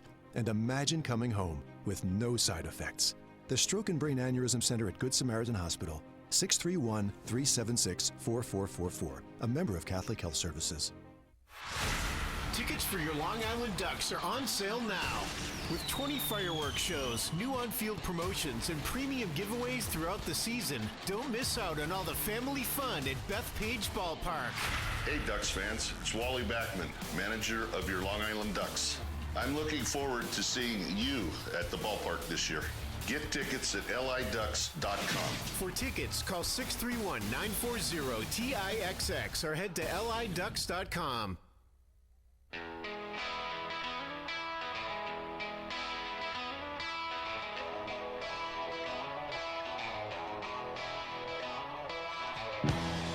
Well, Ducks trail at 7-0 as we go to inning number 7, and Brendan Feldman is done after 3 quality innings of work. He surrendered a run on 2 hits. He's replaced by the right-hander Miles Smith, who makes his second appearance of the postseason, his first of this series. He pitched in Game 1 of the opening round sweep of the High Point Rockers. So Smith, the 27-year-old from Detroit, Michigan, who made his Ducks debut September 9th against the York Revolution on the Hill. No major league experience for Smith.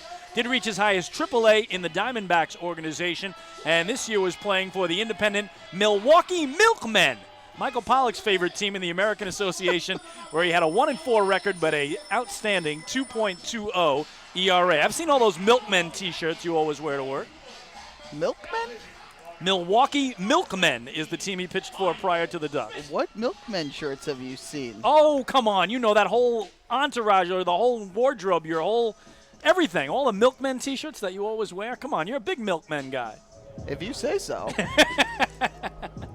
I guess I'm not as familiar with the language and Milwaukee the wardrobe Milkmen? styles. No, I know the Milwaukee Milkmen. But didn't you tell me you were heading out to Milwaukee to see the Milkmen? Not that I remember.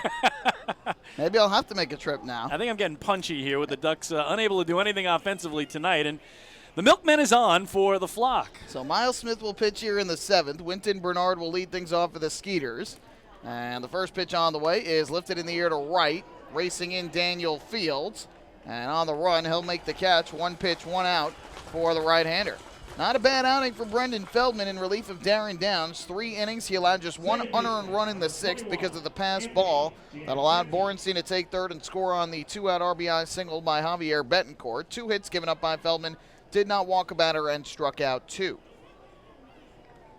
So 1 out, the base is empty. That'll bring up Anthony Ginsanti, who is 0 for 3 on the night. Ginsanti, Phipps, and Beck, the only 3 Skeeters who have yet to get on base. They've got 7 runs on 8 hits tonight. First pitch, and a fastball is taken just a little bit high, and the count goes to 1 ball and no strikes. Regular season, Miles Smith pitched 6 times in relief for the Flock, a 1-1 record, and a 4.50 earned run average. Here comes the 1-0. And that fastball dealt just off the outside corner for ball 2.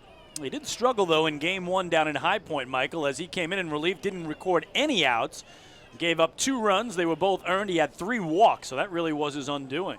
Faced 3 batters, walked all 3 of them. The 2-0 delivery, and Ginsanti takes a fastball. That's inside, so quickly 3-0, and he wasn't particularly close on any of those 3 batters as well. Rough outing for him. That was, of course, part of that big comeback inning where High Point rallied from a 7-1 deficit to tie the game, but the Ducks did come away with that 8-7 win.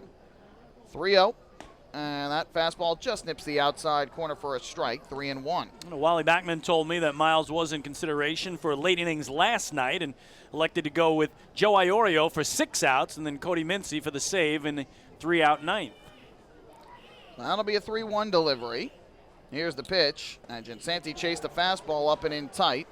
That'll run the count to 3-2. Obviously, another one of those pitchers that joined the Ducks late in the season, so limited ability for Wally Backman and Rick Tomlin to see what he can do. But obviously did appear in several games down the stretch and has made 1 appearance now, 2 in the playoffs.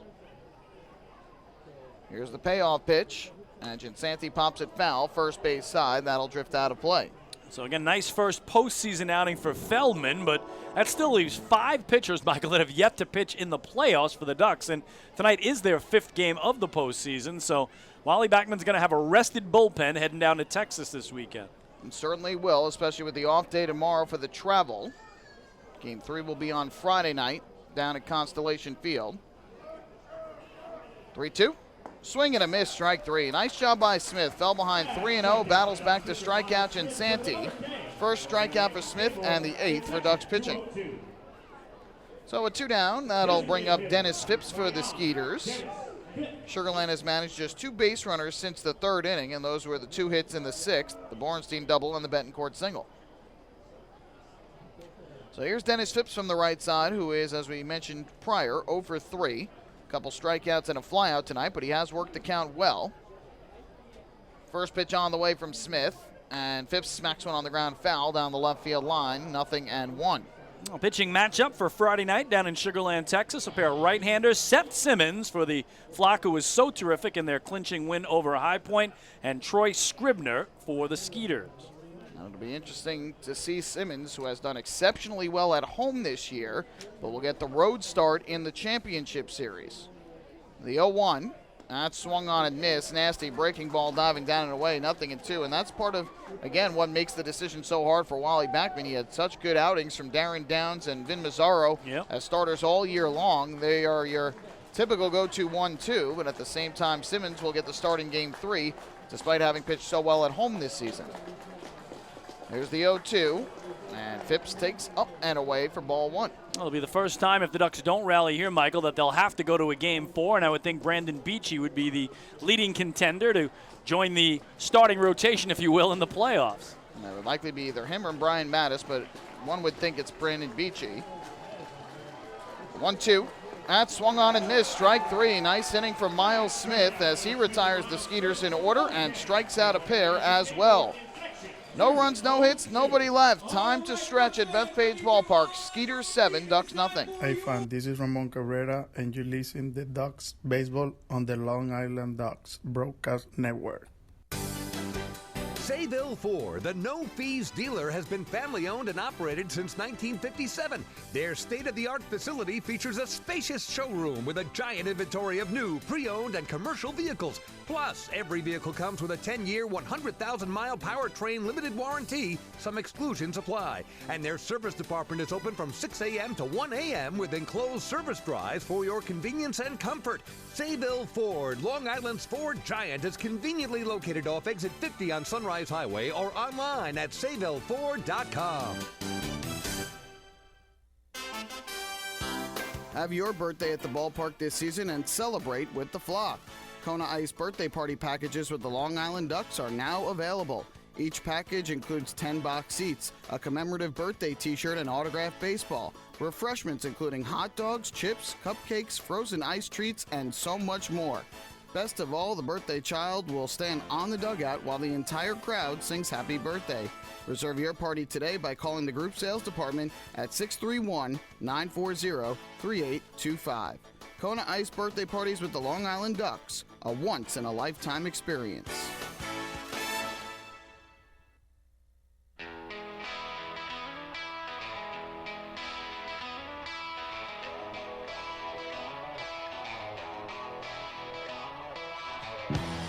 A fresh local coffee is now brewing at the first and third base concession stands right here at beautiful Bethpage Ballpark, and homebrewed iced coffee is available at the Duck Island Kitchen. Now grab yourself a hot or iced Ducks blend from Hampton Coffee Company today or on your next visit to the Duck Pond. And Michael, if you would have told folks on October 2nd you are going to grab a coffee, most would say the hot kind, but I think the iced coffee might have been the one tonight going down with, again, temperatures hitting the mid-80s on Long Island today. Might have been a record at Islip. I think the record was 84, and we have to see what the final high temperature was, but there was a chance it could be broken today. I think the last time we'll see 80s in 2019. It certainly felt like a midsummer's day today with temperatures, as you mentioned, in the mid to upper 80s, high humidity as well. Yep. It was not really the most comfortable day, and as you mentioned, we did have some rain before the game. Ramon Cabrera leads off, smacks one into center field, but that one hit right at Rico Noel, who will make the catch. And on one pitch, Cabrera retired for the first out. Well, Carlos Pimentel continues in there. The former Duck has held his mates to 3 base hits, one of those a bunt single, and all of those just single. Started the inning with 96 pitches, now at 97, and a huge lift for him in the 6th inning when the Ducks had runners at the corners, 1 out, to get a first pitch swing from David Washington to ground into a 3-6-3 double play. And that, because of that, might have allowed him to come back out and pitch here in the 7th. And another first pitch swing that results in an out as Cabrera lines to center. Yeah, 2 more singles last inning, Michael. So 5 hits, all singles, one of those a bunt single. First pitch taken for a strike by Vladimir Frias, 0-1. Frias is 0 for 2 tonight with a strikeout and a flyout to right. Pimentel with 7 Ks on the night. The 0-1, and that taken inside. Frias turns out of the way of it, 1-1. Pimentel's 7 strikeouts, all but 1 have been swinging. Washington's in the 2nd was looking. Here comes the 1-1. Betancourt in tight at third as Frias bloops one foul to the third base side and out of play. That'll move the count to 1-2, and as I've been talking about, not many hard-hit baseballs from the Ducks tonight. Nope. Most of them, when they've hit, have been right at outfielders. Again, this is a team that had piled up 7 runs, 8 runs, 8 runs in 3 of their 4 wins. They'd scored 7 or more in the playoff. Now the 1-2 delivery, and Frias takes a breaking ball down in the dirt, blocked there by Cordero. And that'll even up the count at 2 balls and 2 strikes. And give credit where credit is due. Carlos Pimentel, who had a very tough end to his regular season, has now pitched a total of 11 innings in the postseason coming into this 7th inning and has given up just 1 run. He had given up 20 runs in his final 3 starts of the regular season and 6 or more in all 3 of those outings. Here he deals a breaking ball that missed a little bit upstairs. Tried to get it to drop in for strike 3, but Frias took it for ball 3. And now the count full. That's like I've talked about. Sometimes when the postseason begins, you take the regular season, you wipe that slate completely clean. Yep. everything begins anew in the postseason, and it certainly has for Carlos Pimentel. Payoff pitch on the way to the plate, and Frias will swing it line one into left center field. On the run is Rico Noel, and he will make the catch for the second out. Rico Noel got such a good jump on that, Michael, and almost as if he knew where it was going. And him being the fastest Skeeter was able to get there in no time at all and put it away. Had him shaded towards left center, and as you mentioned, got the good jump. So an easy out there, 2 quick outs induced by Pimentel, who's trying to get through a 7th scoreless inning tonight. And with 2 away and the base is empty, that's going to leave it up to Daniel Fields, who has struck out swinging twice in tonight's ball game. Pimentel's first pitch, and Fields grounds one foul to the first base side for strike 1. Fields went down swinging in the 2nd and swinging again in the 5th. Ducks have had 2 runners reach third base in this game, but that has been it. They've yet to dent home plate. 0-1 is a breaking ball outside, and that's going to even up the count at 1 ball and 1 strike. Pimentel has only gone 7 innings, Michael, 1 time all year. That was August 21st against New Britain. Here Fields pops one up along the left field line towards the stands, and unable to make the catch, Javier Betancourt landed on the warning track, third base side. Wind kind of pushing it a little bit, and Fields still alive with a count of 1-2.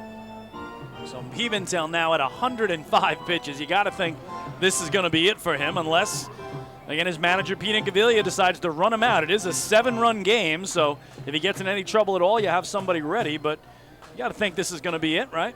Well, certainly could be. Although he has tamed the Ducks all night, the 1-2, and that taken down and in for ball 2. Now again, with the travel day in the series, the game 1 starter should be able to go back out there for game 5 on normal rest. With the way Housechild pitched last night and the way Pimentel has pitched tonight, if it does go to a game 5, it'll be interesting to see if Incaviglia goes back to Housechild or goes to Pimentel on short rest. Yeah, I don't think you can go to Housechild the way the Ducks knocked them around last night. 2-2 taken downstairs. Good eye by Fields, and that'll run the count full at 3-2. Skeeters have yet to announce their starter for game 5 if it gets there. Housechild, 7 hits. He gave up 7 runs, including 3 homers. 5 runs in the first. Payoff pitch. And that fastball is taken upstairs for ball 4. Pimentel wanted strike 3, but he concedes his 2nd walk of the night. Daniel Fields is aboard for the first time in this game. And with 2 outs and a runner on, that's going to leave it up to Ray Fuentes. I think he stayed with Housechild way longer than I thought he would last night, Michael, so maybe he'll stay with Pimentel a little longer than I think he will as well. Housechild did settle in somewhat after that rocky first inning. He did go on to give up 2 more runs. The Ducks had plenty of base runners on against him, but was able to somewhat settle down after that rocky start. Here's Ray Fuentes, and he takes off the outside corner from Carlos Pimentel for ball number 1. Fuentes is 0 for 3 on the night. A pop out to short, a fly out to right, and a ground out to short. Just 3 for 15 in the postseason thus far for Fuentes. 1-0. And that pitch catches the outside corner for a strike to even things up at 1-1. We talked about it earlier. He has homered off Pimentel this season, so if there's anything that could get the offense jump-started and get the crowd into it, they'd have very little to cheer about thus far. It could be a long ball. Fields leads from first, the 1-1. Fastball misses upstairs. And that'll run the count to 2 balls and a strike. Nice crowd on hand here tonight. Quacker Jack leading them in a Let's Go Ducks chant over on top of the first base dugout. 2 ball, 1 strike delivery. And Fuentes smacks one in the air to shallow right. Zach Borenstein moves in. He'll make the catch. And that's going to retire the side. What a performance by Carlos Pimentel. 7 scoreless innings tonight in his former ballpark against his former team. We head to the 8th here at Bethpage Ballpark. It is 7-0 in favor of the Skeeters. Hey fans, this is pitcher Joe Iorio, and you're listening to Ducks Baseball on the Long Island Ducks Broadcast Network. Oh, I love it. The color of my new Nicolat patio is so vibrant. It's unlike anything I've ever seen. You're welcome. I'm just going to go finish that Nicolak walkway now. Make your pavers vivid Nicolak pavers. The best looking, most vibrant pavers with the most 3-color blends in the industry. Featuring Nicolak's exclusive paver shield and color blending technology. With color throughout and guaranteed not to fade. Live life in color with Nicolak. Visit Nicolak.com.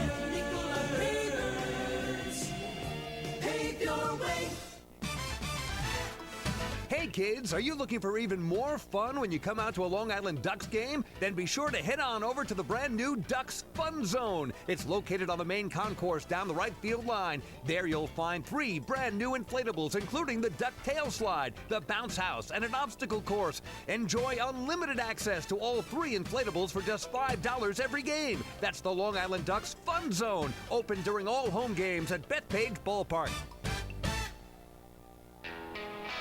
Hey fans, this is outfielder Ray Fuentes, and you're listening to Ducks Baseball on the Long Island Ducks Broadcast Network.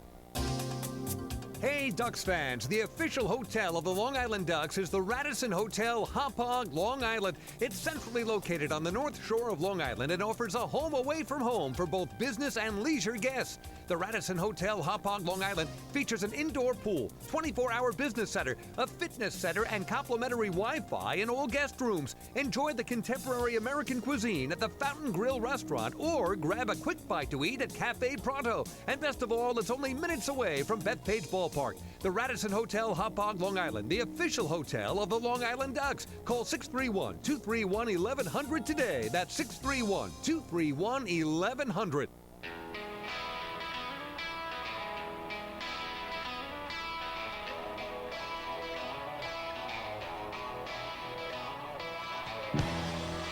On to the 8th inning we go here at Bethpage Ballpark. The Skeeters 7-0 lead over the Long Island Ducks in Game 2 of the Atlantic League Championship Series. Ishmael Cabrera will take over on the mound. He will make his first appearance of the postseason for Long Island.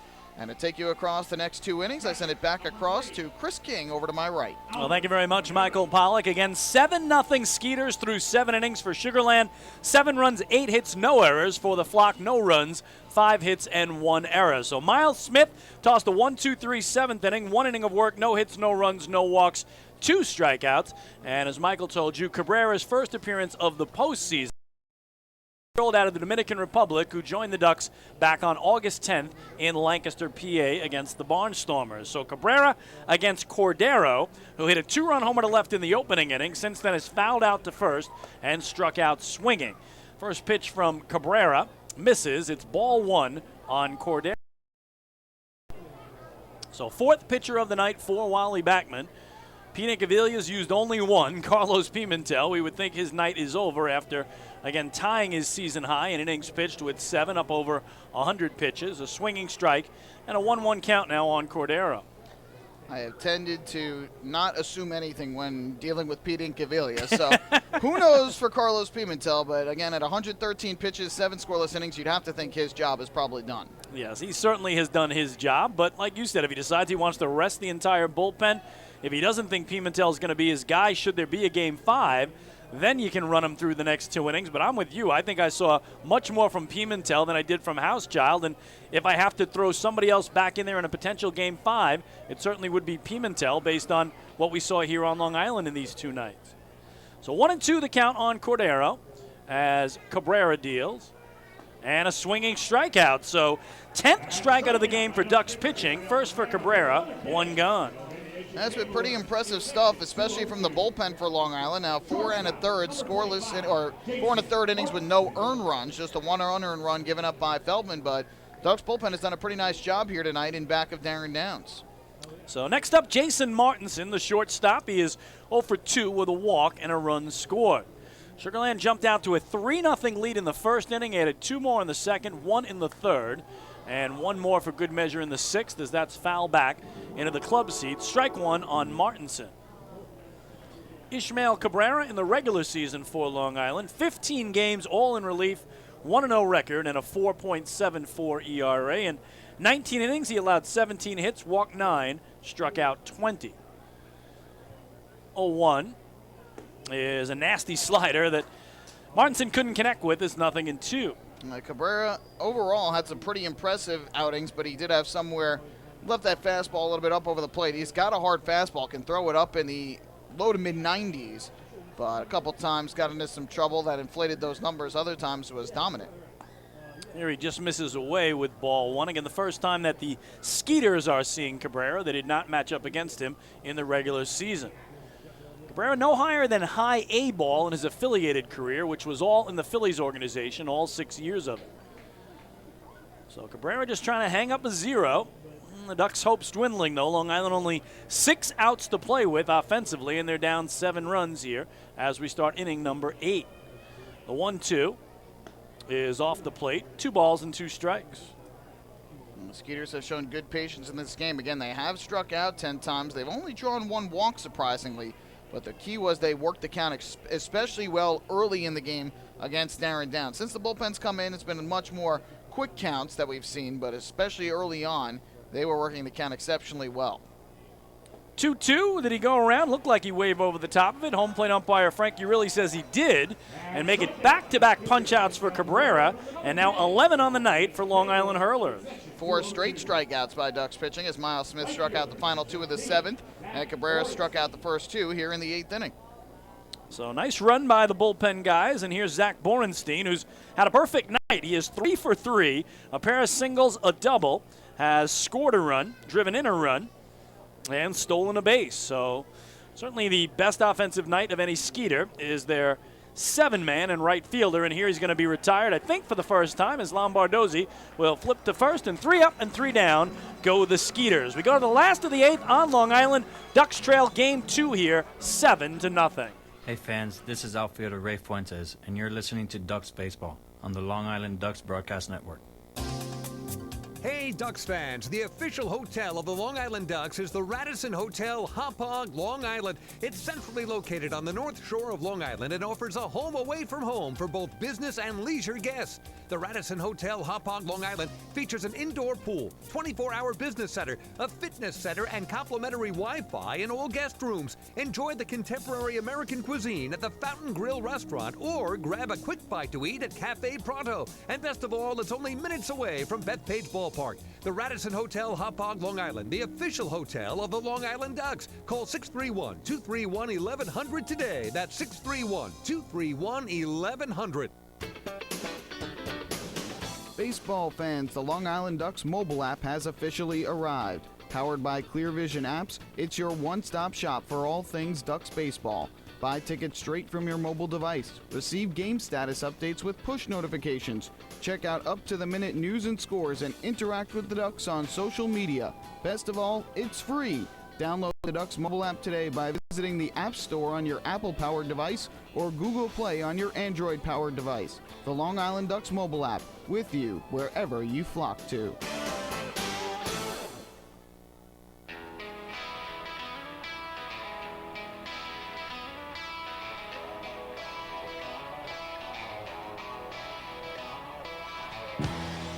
Well, after 7 scoreless innings tonight from Carlos Pimentel, the Skeeters will turn things over to their bullpen. Right-hander Josh Martin is going to take over. What a job tonight by Pimentel, trying to avoid the Skeeters going into an 0-2 hole before the series shifts to Texas. And he turned in 7 shutout innings this evening, giving up just 5 hits and 2 walks while striking out 7. All 5 hits were singles. Only twice did he allow a runner to reach third base. And he'll give way to Martin here in the 8th as the Ducks look to try and make the comeback, trailing by 7. Well, you said it, Michael. Sometimes you just have to tip your cap, and a little tougher maybe when it's a former mate of the Long Island Ducks, as Pimentel spent all of last year on Long Island, 39 games for the Ducks, all out of the bullpen, but back to a starter at the midpoint of this year for the Skeeters, and what a start tonight. So it is Josh Martin to face Steve Lombardozzi, bottom of the 8th, Ducks trailing at 7-0.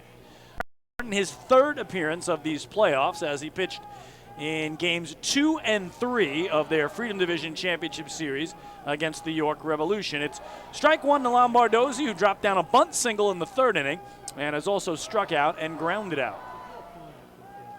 0-1 is in the air to center field. Rico Noel backpedaling and to his right to line it up and make the grab for the first out.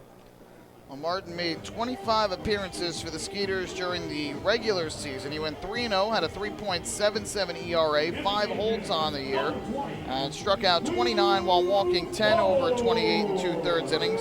Gave up 21 hits, 13 runs, 12 of them earned.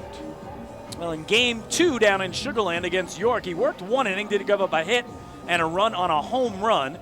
And then in game 3, he was better. 1 inning, no hits, no runs, no walks, and a strikeout. So again, 3rd postseason appearance for the right-hander Josh Martin, who goes against Lou Ford here with 1 out and nobody aboard for the home side.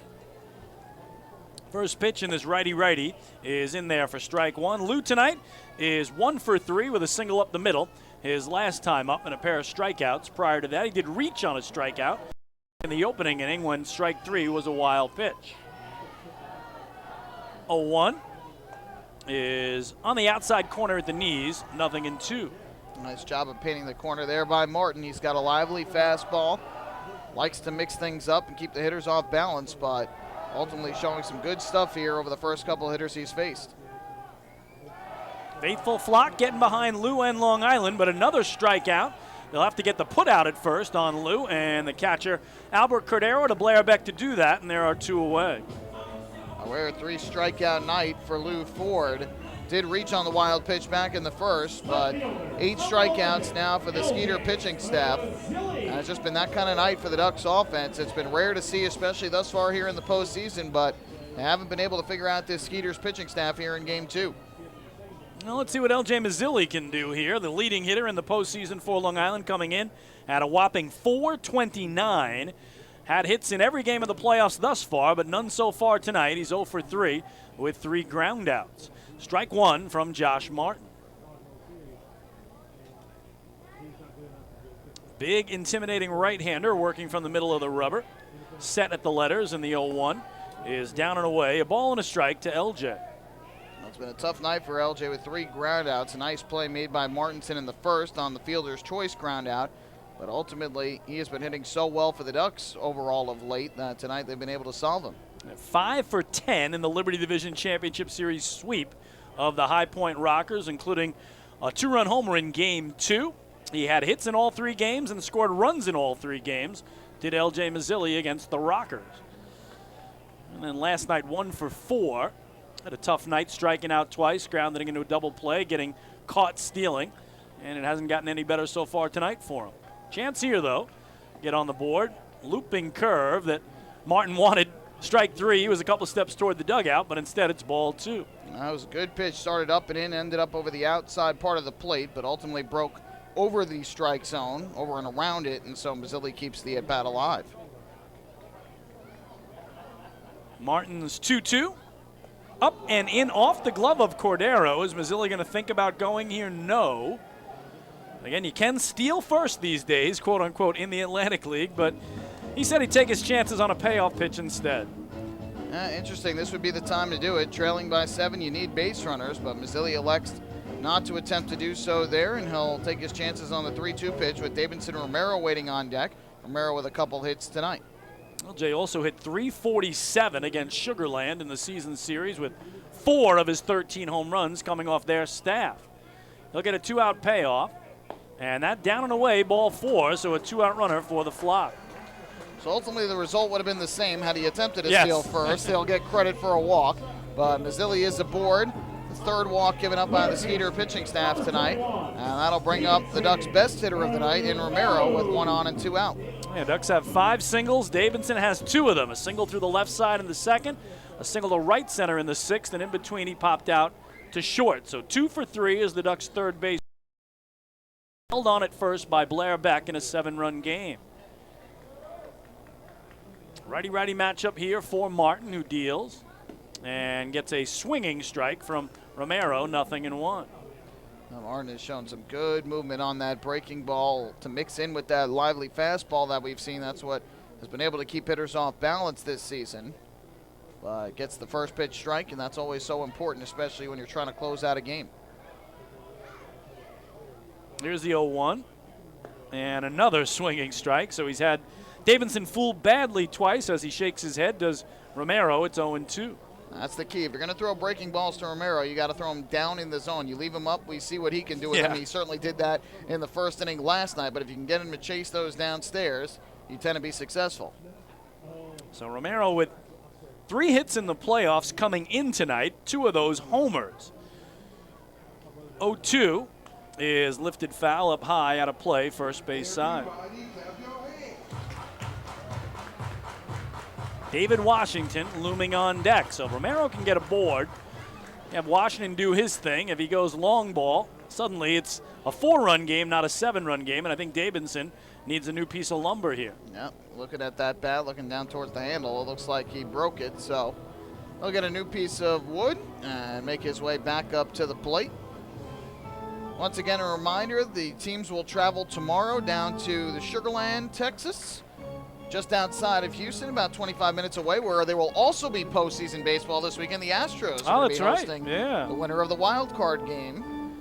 And they actually, I meant to tell you this earlier, originally they had announced 6:35 starts local time for all 3 games. They actually have moved game 2. They have moved it now to 5:05 local time because of the Astros playoff game going on that night. So they've adjusted that game time, and Sunday they are now listing as TBA. So you're talking about game 4, Michael. Yeah. 4 they've moved, and 5 is now TBA. Okay, grounded to third here. Betancourt will go the short way to second, just in time to beat the headfirst slide of LJ Mazzilli, and that'll do it for the Ducks. No runs, no hits, a walk, 1 man left. We go to the 9th. It's been all Skeeters. They have a 7-0 lead. Hey fans, this is pitcher Vin Mazzaro, and you're listening to Ducks Baseball on the Long Island Ducks Broadcast Network. We asked people across Long Island, what does energy efficiency mean to you? Energy efficiency? It means finding ways to save a few dollars on my electric bill each month. PSEG Long Island is introducing smart technologies that let you control just how much energy you use. To me, it really is important to keep Long Island green so future generations can enjoy our island's beauty. And we're partnering on renewable sources that will keep Long Island sustainable for generations. Discover all of our energy efficiency programs at psegLiny.com/efficiency. Take your group out to the ball game this season and enjoy all the fun of Ducks baseball at discounted prices with the picnic area, luxury suites, the Smokin' Owls party deck, and so much more. Bringing your group to the game will be an unforgettable experience. The Ducks even offer opportunities to sing the national anthem, serve as the Ridgewood Savings Bank color guard, be the Nickolock Dream Team, put on a pregame performance, or shag fly balls during Ducks batting practice. To book your outing today, call 631-940-3825 and ask for the group sales department. Long Island Ducks Baseball. Good times every time.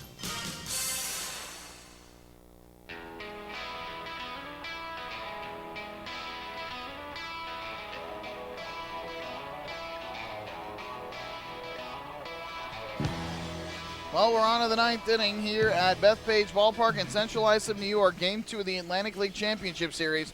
And the Sugar Land Skeeters leading it 7-0 over the Ducks, trying to even up this series at 1 win apiece before it shifts to Texas. Rob Rogers will take over on the mound as we go to the 9th. He is the 4th reliever, 5th pitcher overall, used by Wally Backman tonight. He'll be making his 2nd appearance of the postseason after pitching in Game 1 of the Liberty Division Championship Series down in High Point and allowing 1 hit in 1/3 of an inning. Yeah, that game he got the blown save and then the win, did Rob Rogers, who becomes one of the best comeback stories this year, Michael, for the Long Island Ducks. Again, he had to have Tommy John surgery in June of 2018, and it took him a full calendar year before he was able to return to the Ducks in June of this past summer.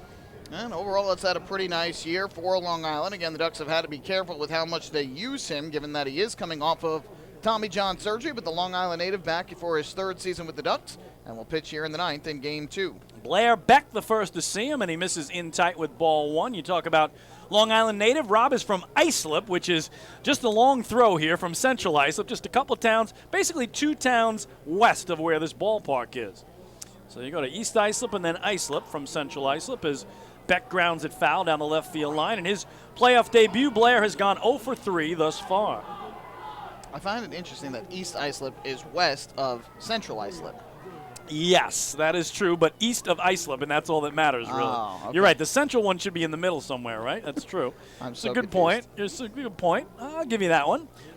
2-1 now to Beck. Too many Islips. Yes, there are. The township of Islip has a lot of towns that have the word Islip in it, right? East Islip, Central Islip, West Islip, Islip Terrace, Islip itself. You get the idea about the beautiful township of Islip and this jewel of a ballpark as Beck gets into one deep to left. Mazzilli running toward the track, able to run it down for out number 1. Got to be careful if you say that. Somerset Patriots consider TD Bank Ballpark the jewel of the Atlantic Yes, League. that is true. I said the jewel of the town of Islip. Yes, and this to me is it true. Is, yeah, this you're right. This is a beautiful ballpark that has certainly stood the test of time in 20 years, and it still looks terrific, and the fans have done a nice job filing in for all 3 postseason games that have been played here this year. Again, the Ducks passing the 8 million mark in fans in their 20th anniversary season. So here is Javier Betancourt. By the way, Ishmael Cabrera worked just 1 inning. No hits, no runs, no walks, 2 strikeouts. So every Ducks pitcher tonight has at least 2 strikeouts on the night. None yet for Rob Rogers after he gets Beck on the long fly ball. And here's Betancourt, who's done a nice job tonight in the 9-hole. 2 for 3 with a pair of singles, a run, and a ribby. Also a stolen base in there as well. So 1-1 on their third baseman and 9-hitter, Javier Betancourt. Rogers pitched in 35 games for the Ducks this year. He had 7 holds, was 2-3 with a 3.62 ERA. And again, as you mentioned, Chris joined the team about mid-season in June. 1-1. Bounce toward third. Davidson Romero on the backhand. And a gun across to David Washington. Scored 5-3 for the second out. So Rogers has retired the first 2. The Ducks relief corps has gone 1 time through the lineup without allowing a single base runner since the RBI single by Betancourt back in the 6th that made it a 7-0 game. Yeah, so 9 in a row retired by 4 different Duck relievers.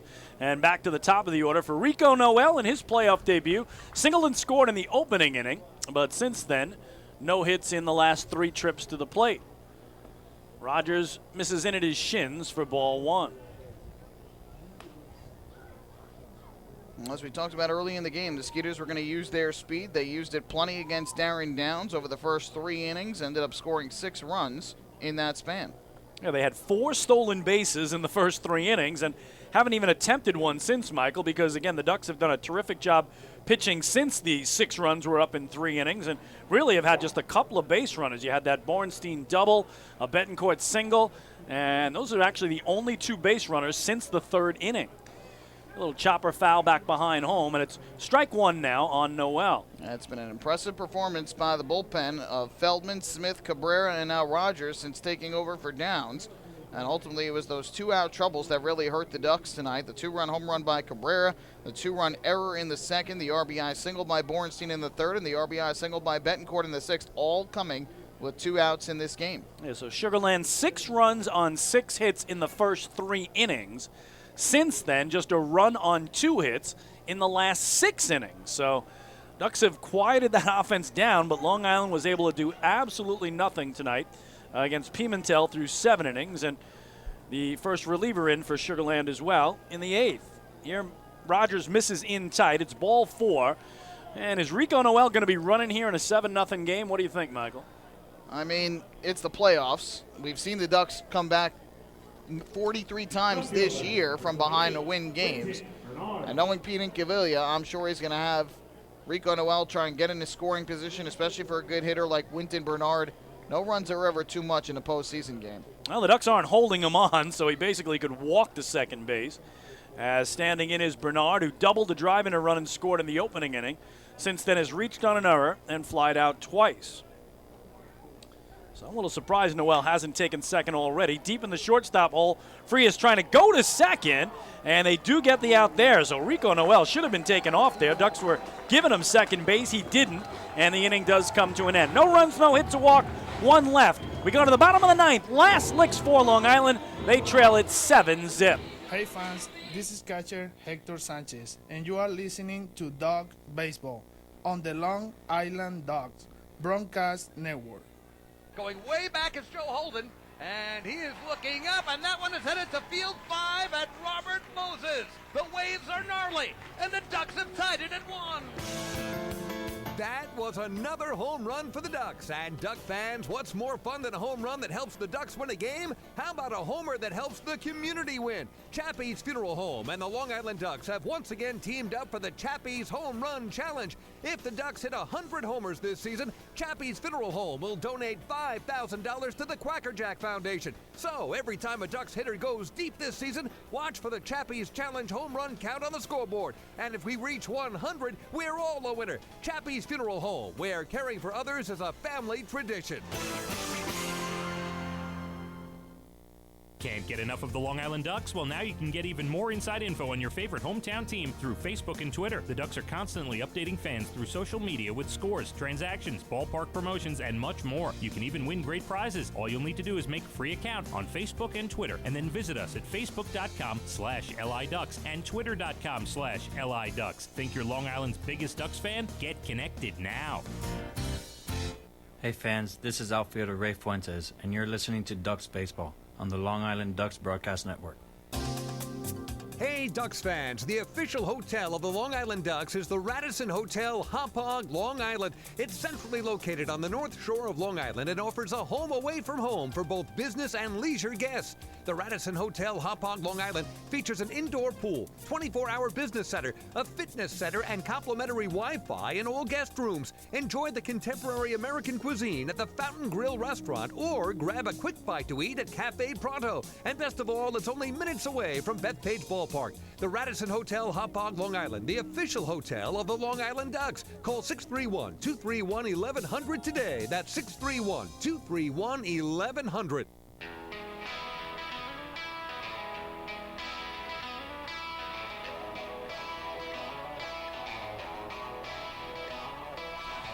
Well, last licks for Long Island. They trail it 7-0, and the third pitcher of the night is in for the Skeeters. Right-hander Matt West, the former big leaguer with the Texas Rangers and the LA Dodgers. First to face him is David Washington, the former Cincinnati Red himself, and West misses up and away with ball one. So Josh Martin pitched just one inning of relief, the eighth. No hits, no runs, a walk, and a strikeout before giving way to West. Washington sees one in there for a strike, and it's 1-1 for Matt West. His third appearance of the postseason. In the opening round against York, he had a hold in Game 2 and a win in Game 4. So Matt West trying to record the final 3 outs. That will give Sugar Land a split of the pair of games here on Long Island and essentially make it a best of 3 down at Constellation Field in Sugar Land, Texas. And again, Michael giving us the update on the starting times back home here. Friday night, 7:35. Saturday now, 6:05. That's a change. And Sunday, still to be announced if necessary. The 1-2 is ripped down the right field line and foul. I believe he broke his bat. And D. Wash will get a new stick. So, Michael, we do know there will be a Game 4 in this series now. We just don't know whether there'll be a Game 5. Yeah, assuming Sugar Land hangs on here. They will play Friday. They will play Saturday. Again, it'll be Seth Simmons for the Ducks on Friday, and Troy Scribner will go for the Skeeters. And then in Game 4, Ducks have yet to confirm, but it will likely be Brandon Beachy. And for Sugar Land, Chase DeYoung will get the start. So those are the probable starters for the next 2 games of the series. And if the teams are going to split those 2 games, then it will be a Game 5 winner-take-all for the championship for a second straight year on Sunday. And usually Johnny Allstaff is the pitcher in those games. That means everybody and anybody who's possibly available. 1-2 here to David Washington, who tonight's 0 for 2 with a walk. And West flying open there and missing high and away. 2 balls and 2 strikes. The Ducks will certainly have a tall task. They have played 4 games in Constellation Field in their playoff history. They have not won one of them yet, but much different circumstances this time, going down there for games 3 through 5. The first 2 instances, they had a fly and play Game 1 the same day and then followed up with Game 2 the next night. 2-2 is pop foul behind home. In the regular season, Ducks did go 5-4 in that ballpark, Michael. They split a 6-game series, 3-3, and then they took 2 of 3 in the only other set down south. So, but as Michael told you, those games, Michael, in 2016 they lost Game 1 7-1 and Game 2 2-0. Then last summer they lost Game 1 5-4 in 13 innings and lost Game 2 10-0. So they have had some horror shows there in the postseason. 2 blowout losses and that absolute heartbreaker in 13 innings of Game 1 last year. And that was a tough one, too, because they had gone to Game 5 in Somerset, had to use Fernando Abad, one of their key late-inning relievers, for 3 innings in that game, which took him out of question for Game 1. And ultimately, Jose Cuas ended up conceding a run in the 8th that tied it. Sugar Land went on to win in extras. Had Abad been available, who knows, might have been a different story. Here, Washington lifts it in the air, shallow left. Bernard had played him very deep, but he's able to get there and put it away for the first out. So again, the Skeeters are trying to win their 3rd title in their 8th year in the league. Ducks in their 20th anniversary season are trying to win their 4th championship and their 1st since 2013. And it usually does not come easy. As you mentioned, Chris, there have only been 3 teams in the league's 22-year history that have gone undefeated in the playoffs. And in one of those years, it was only 3 games. Yes. So it is very, very tough to do, especially in a format with 2 best-of-5 series. And certainly the Skeeters, nobody expected them to just be a simple pushover. And the Ducks certainly will have their hands full down in Sugar Land. So Ramon Cabrera in. And the other tough part about losing this game tonight, Michael, if it does go that way, had Long Island won this game, the Ducks in their past history, when leading a best-of-5, 2-0, had never lost a series. They were a perfect 6-0 in closing out series. A couple times did have to go to a Game 5, but they had never lost a series when leading 2-0. Cabrera in the center field, Rico Noel, another good jump, and the Ducks are down to their final out. Ultimately, you can look at past histories. I'm sure guys do. I'm sure we on the outside of things look at it way more than the guys on the field and in the dugout do. But ultimately, every year, every game, it's just all about one game, and it's about which team is going to outperform. Last night, the Ducks offense outperformed the Skeeters offense. Again, Mazzaro pitched well, but it was really the Ducks offense that got on the board early with the big inning and was able to hold on. Tonight, the Skeeters pitching staff just outperformed the Ducks pitching staff, and again, it oftentimes is going to come down to the starting pitcher, and tonight Carlos Pimentel certainly was the better man than Darren Downs was. Well, here is Vladimir Frias against Matt West, and West misses in tight with ball 1. Vladdy tonight 0 for 3 with a strikeout and a pair of flyouts. So the Ducks are down to their final out here as Sugar Land tries to even this thing up at a game apiece and send it back to their home state of Texas. That one downstairs, 2 balls and no strikes. And certainly expected to be in an electric atmosphere at Constellation Field. Again, the Skeeters have never had a chance to clinch a championship on their field, so this will be their first opportunity to do it. Now the Ducks trying to clinch on the road for a 3rd time in their history. Again, home field advantage in the championship series alternates year to year. So in the even years, the Liberty Division has home field advantage in games 3, 4, and 5. In the odd years, which is where we are now in 2019, the Freedom Division has home field advantage in games 3, 4, and 5 in the championship series. In the opening round of the playoffs, the team that wins the first half can choose to have games 1 and 2 or games 3, 4, and 5. The 2-1 here is foul back. And kind of interesting, Michael, when you look back at both of these teams who won the first half, the Skeeters took games 1 and 2 at home in the Freedom Division Championship Series. Ducks said, give us home field, and they took 3, 4, and 5. And I think a lot of that had to do with Sugar Land ending the season at home and knowing they would start the championship series on the road. Yep. All right, Ducks down to their final strike. The 2-2 is lifted in the air to shallow left center field. The shortstop, Martinson, will put it away, and the Sugar Land Skeeters have even this series at 1 game apiece with a 7-0 win over the Long Island Ducks, dealing the Ducks their first loss of the 2019 postseason. Well, it certainly was not going to come easy for the Ducks to pick up an Atlantic League championship. It almost never does, and for the Ducks, after a nice win last night, a 4-0 start to the postseason, they ran into the buzzsaw that was Carlos Pimentel tonight, and he carved through this Ducks lineup with relative ease. 7 scoreless innings certainly was the story tonight for the Skeeters, and a big, big win for Sugar Land as they get the split that they so desired on the road. And now Sugar Land will have to try and win a series in their home ballpark. The Ducks will have to try and win a series on the road, and granted, they were the best road team in the Atlantic League this year, but it has come down to now a best-of-3 for the Atlantic League title. So the Ducks took game 1 last night, 7-5. The Skeeters returned the favor tonight, 7-0 the final. Best of 5, even at a game apiece. It is now essentially a best-of-3 with all 3 games down in Sugar Land, Texas, Friday and Saturday. We know will happen, and no surprise if it goes to Sunday as well. Again, your final tonight on Long Island, the Sugar Land Skeeters 7 and the Long Island Ducks nothing. We'll take a break, and when we come back, Michael and I will select our player of the game for tonight's contest. Hey fans, this is Bud Harrelson, and you're listening to Ducks Baseball on the Long Island Ducks Broadcast Network. Sayville Ford, the no-fees dealer, has been family-owned and operated since 1957. Their state-of-the-art facility features a spacious showroom with a giant inventory of new, pre-owned, and commercial vehicles. Plus, every vehicle comes with a 10-year, 100,000-mile powertrain limited warranty. Some exclusions apply. And their service department is open from 6 a.m. to 1 a.m. with enclosed service drives for your convenience and comfort. Sayville Ford, Long Island's Ford Giant, is conveniently located off Exit 50 on Sunrise Highway or online at SayvilleFord.com. Have your birthday at the ballpark this season and celebrate with the flock. Kona Ice birthday party packages with the Long Island Ducks are now available.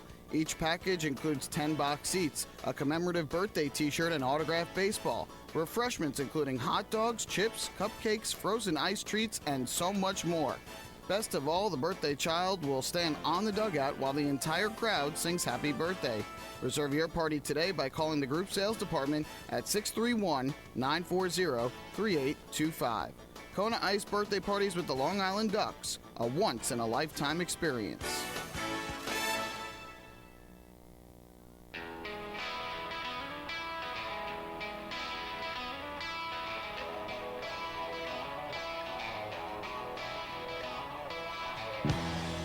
Chris King and Michael Pollack back to Bethpage Ballpark in Central Islip, New York, where tonight in Game 2 of the 2019 Atlantic League Championship Series, the Sugarland Skeeters blanked the Ducks by the final score of 7-0, and Michael and I have selected two players from Sugarland as our players of the game. Of course, the former Duck, Carlos Pimentel on the hill, has to be one of them. 7 innings of 5-hit shutout ball, 2 walks, and 7 strikeouts, and at the plate we have chosen Zach Borenstein. All he did was go 3 for 4, a pair of singles, a double. He scored a pair of runs, he drove in 1, and he stole a base. So Borenstein in the 7-hole did it all. Borenstein and Pimentel are players of the game. We'll take a break, and when we come back, a quick recap of how it went down tonight. We'll run you through the out-of-town scoreboard and preview Friday night's Game 3 down in Sugarland, Texas. Stick around. Hey fans, this is infielder Vladimir Frias, and you're listening to Ducks Baseball on the Long Island Ducks Broadcast Network. Imagine you can't feel your arm, you can't speak. There's a blood clot in your brain. You're having a stroke. You're taken to the Stroke and Brain Aneurysm Center at Good Samaritan Hospital, the South Shore's only comprehensive stroke center. Now imagine a team of neurosurgeons with the most advanced equipment, pinpointing the blood clot and the quickest way to remove it. And imagine coming home with no side effects. The Stroke and Brain Aneurysm Center at Good Samaritan Hospital, 631-376-4444, a member of Catholic Health Services. Tickets for your Long Island Ducks are on sale now. With 20 fireworks shows, new on-field promotions, and premium giveaways throughout the season, don't miss out on all the family fun at Bethpage Ballpark. Hey Ducks fans, it's Wally Backman, manager of your Long Island Ducks. I'm looking forward to seeing you at the ballpark this year. Get tickets at liducks.com. For tickets, call 631-940-TIXX or head to liducks.com.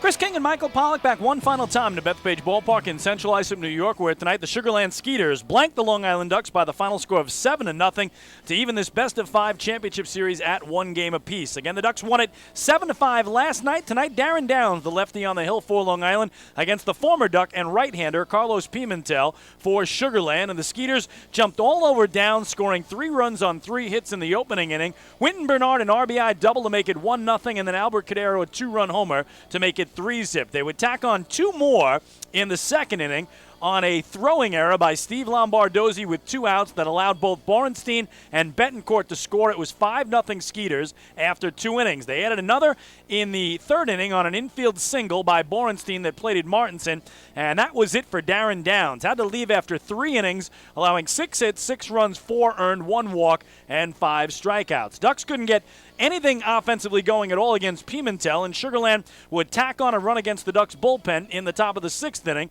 on an RBI single by Javier Betancourt that brought home Zach Borenstein to make it 6-0, and they would add 1 more run before this one was out with the visitors to make the final score 7-0 in favor of the Skeeters. So again, the Ducks couldn't do anything offensively. The final numbers, Sugar Land, 7 runs, 8 hits, no errors. For the Ducks, no runs, 5 hits, 1 error. The winner is Pimentel. He's now 2-0 in the postseason. The loser, Downs, he's 0-1.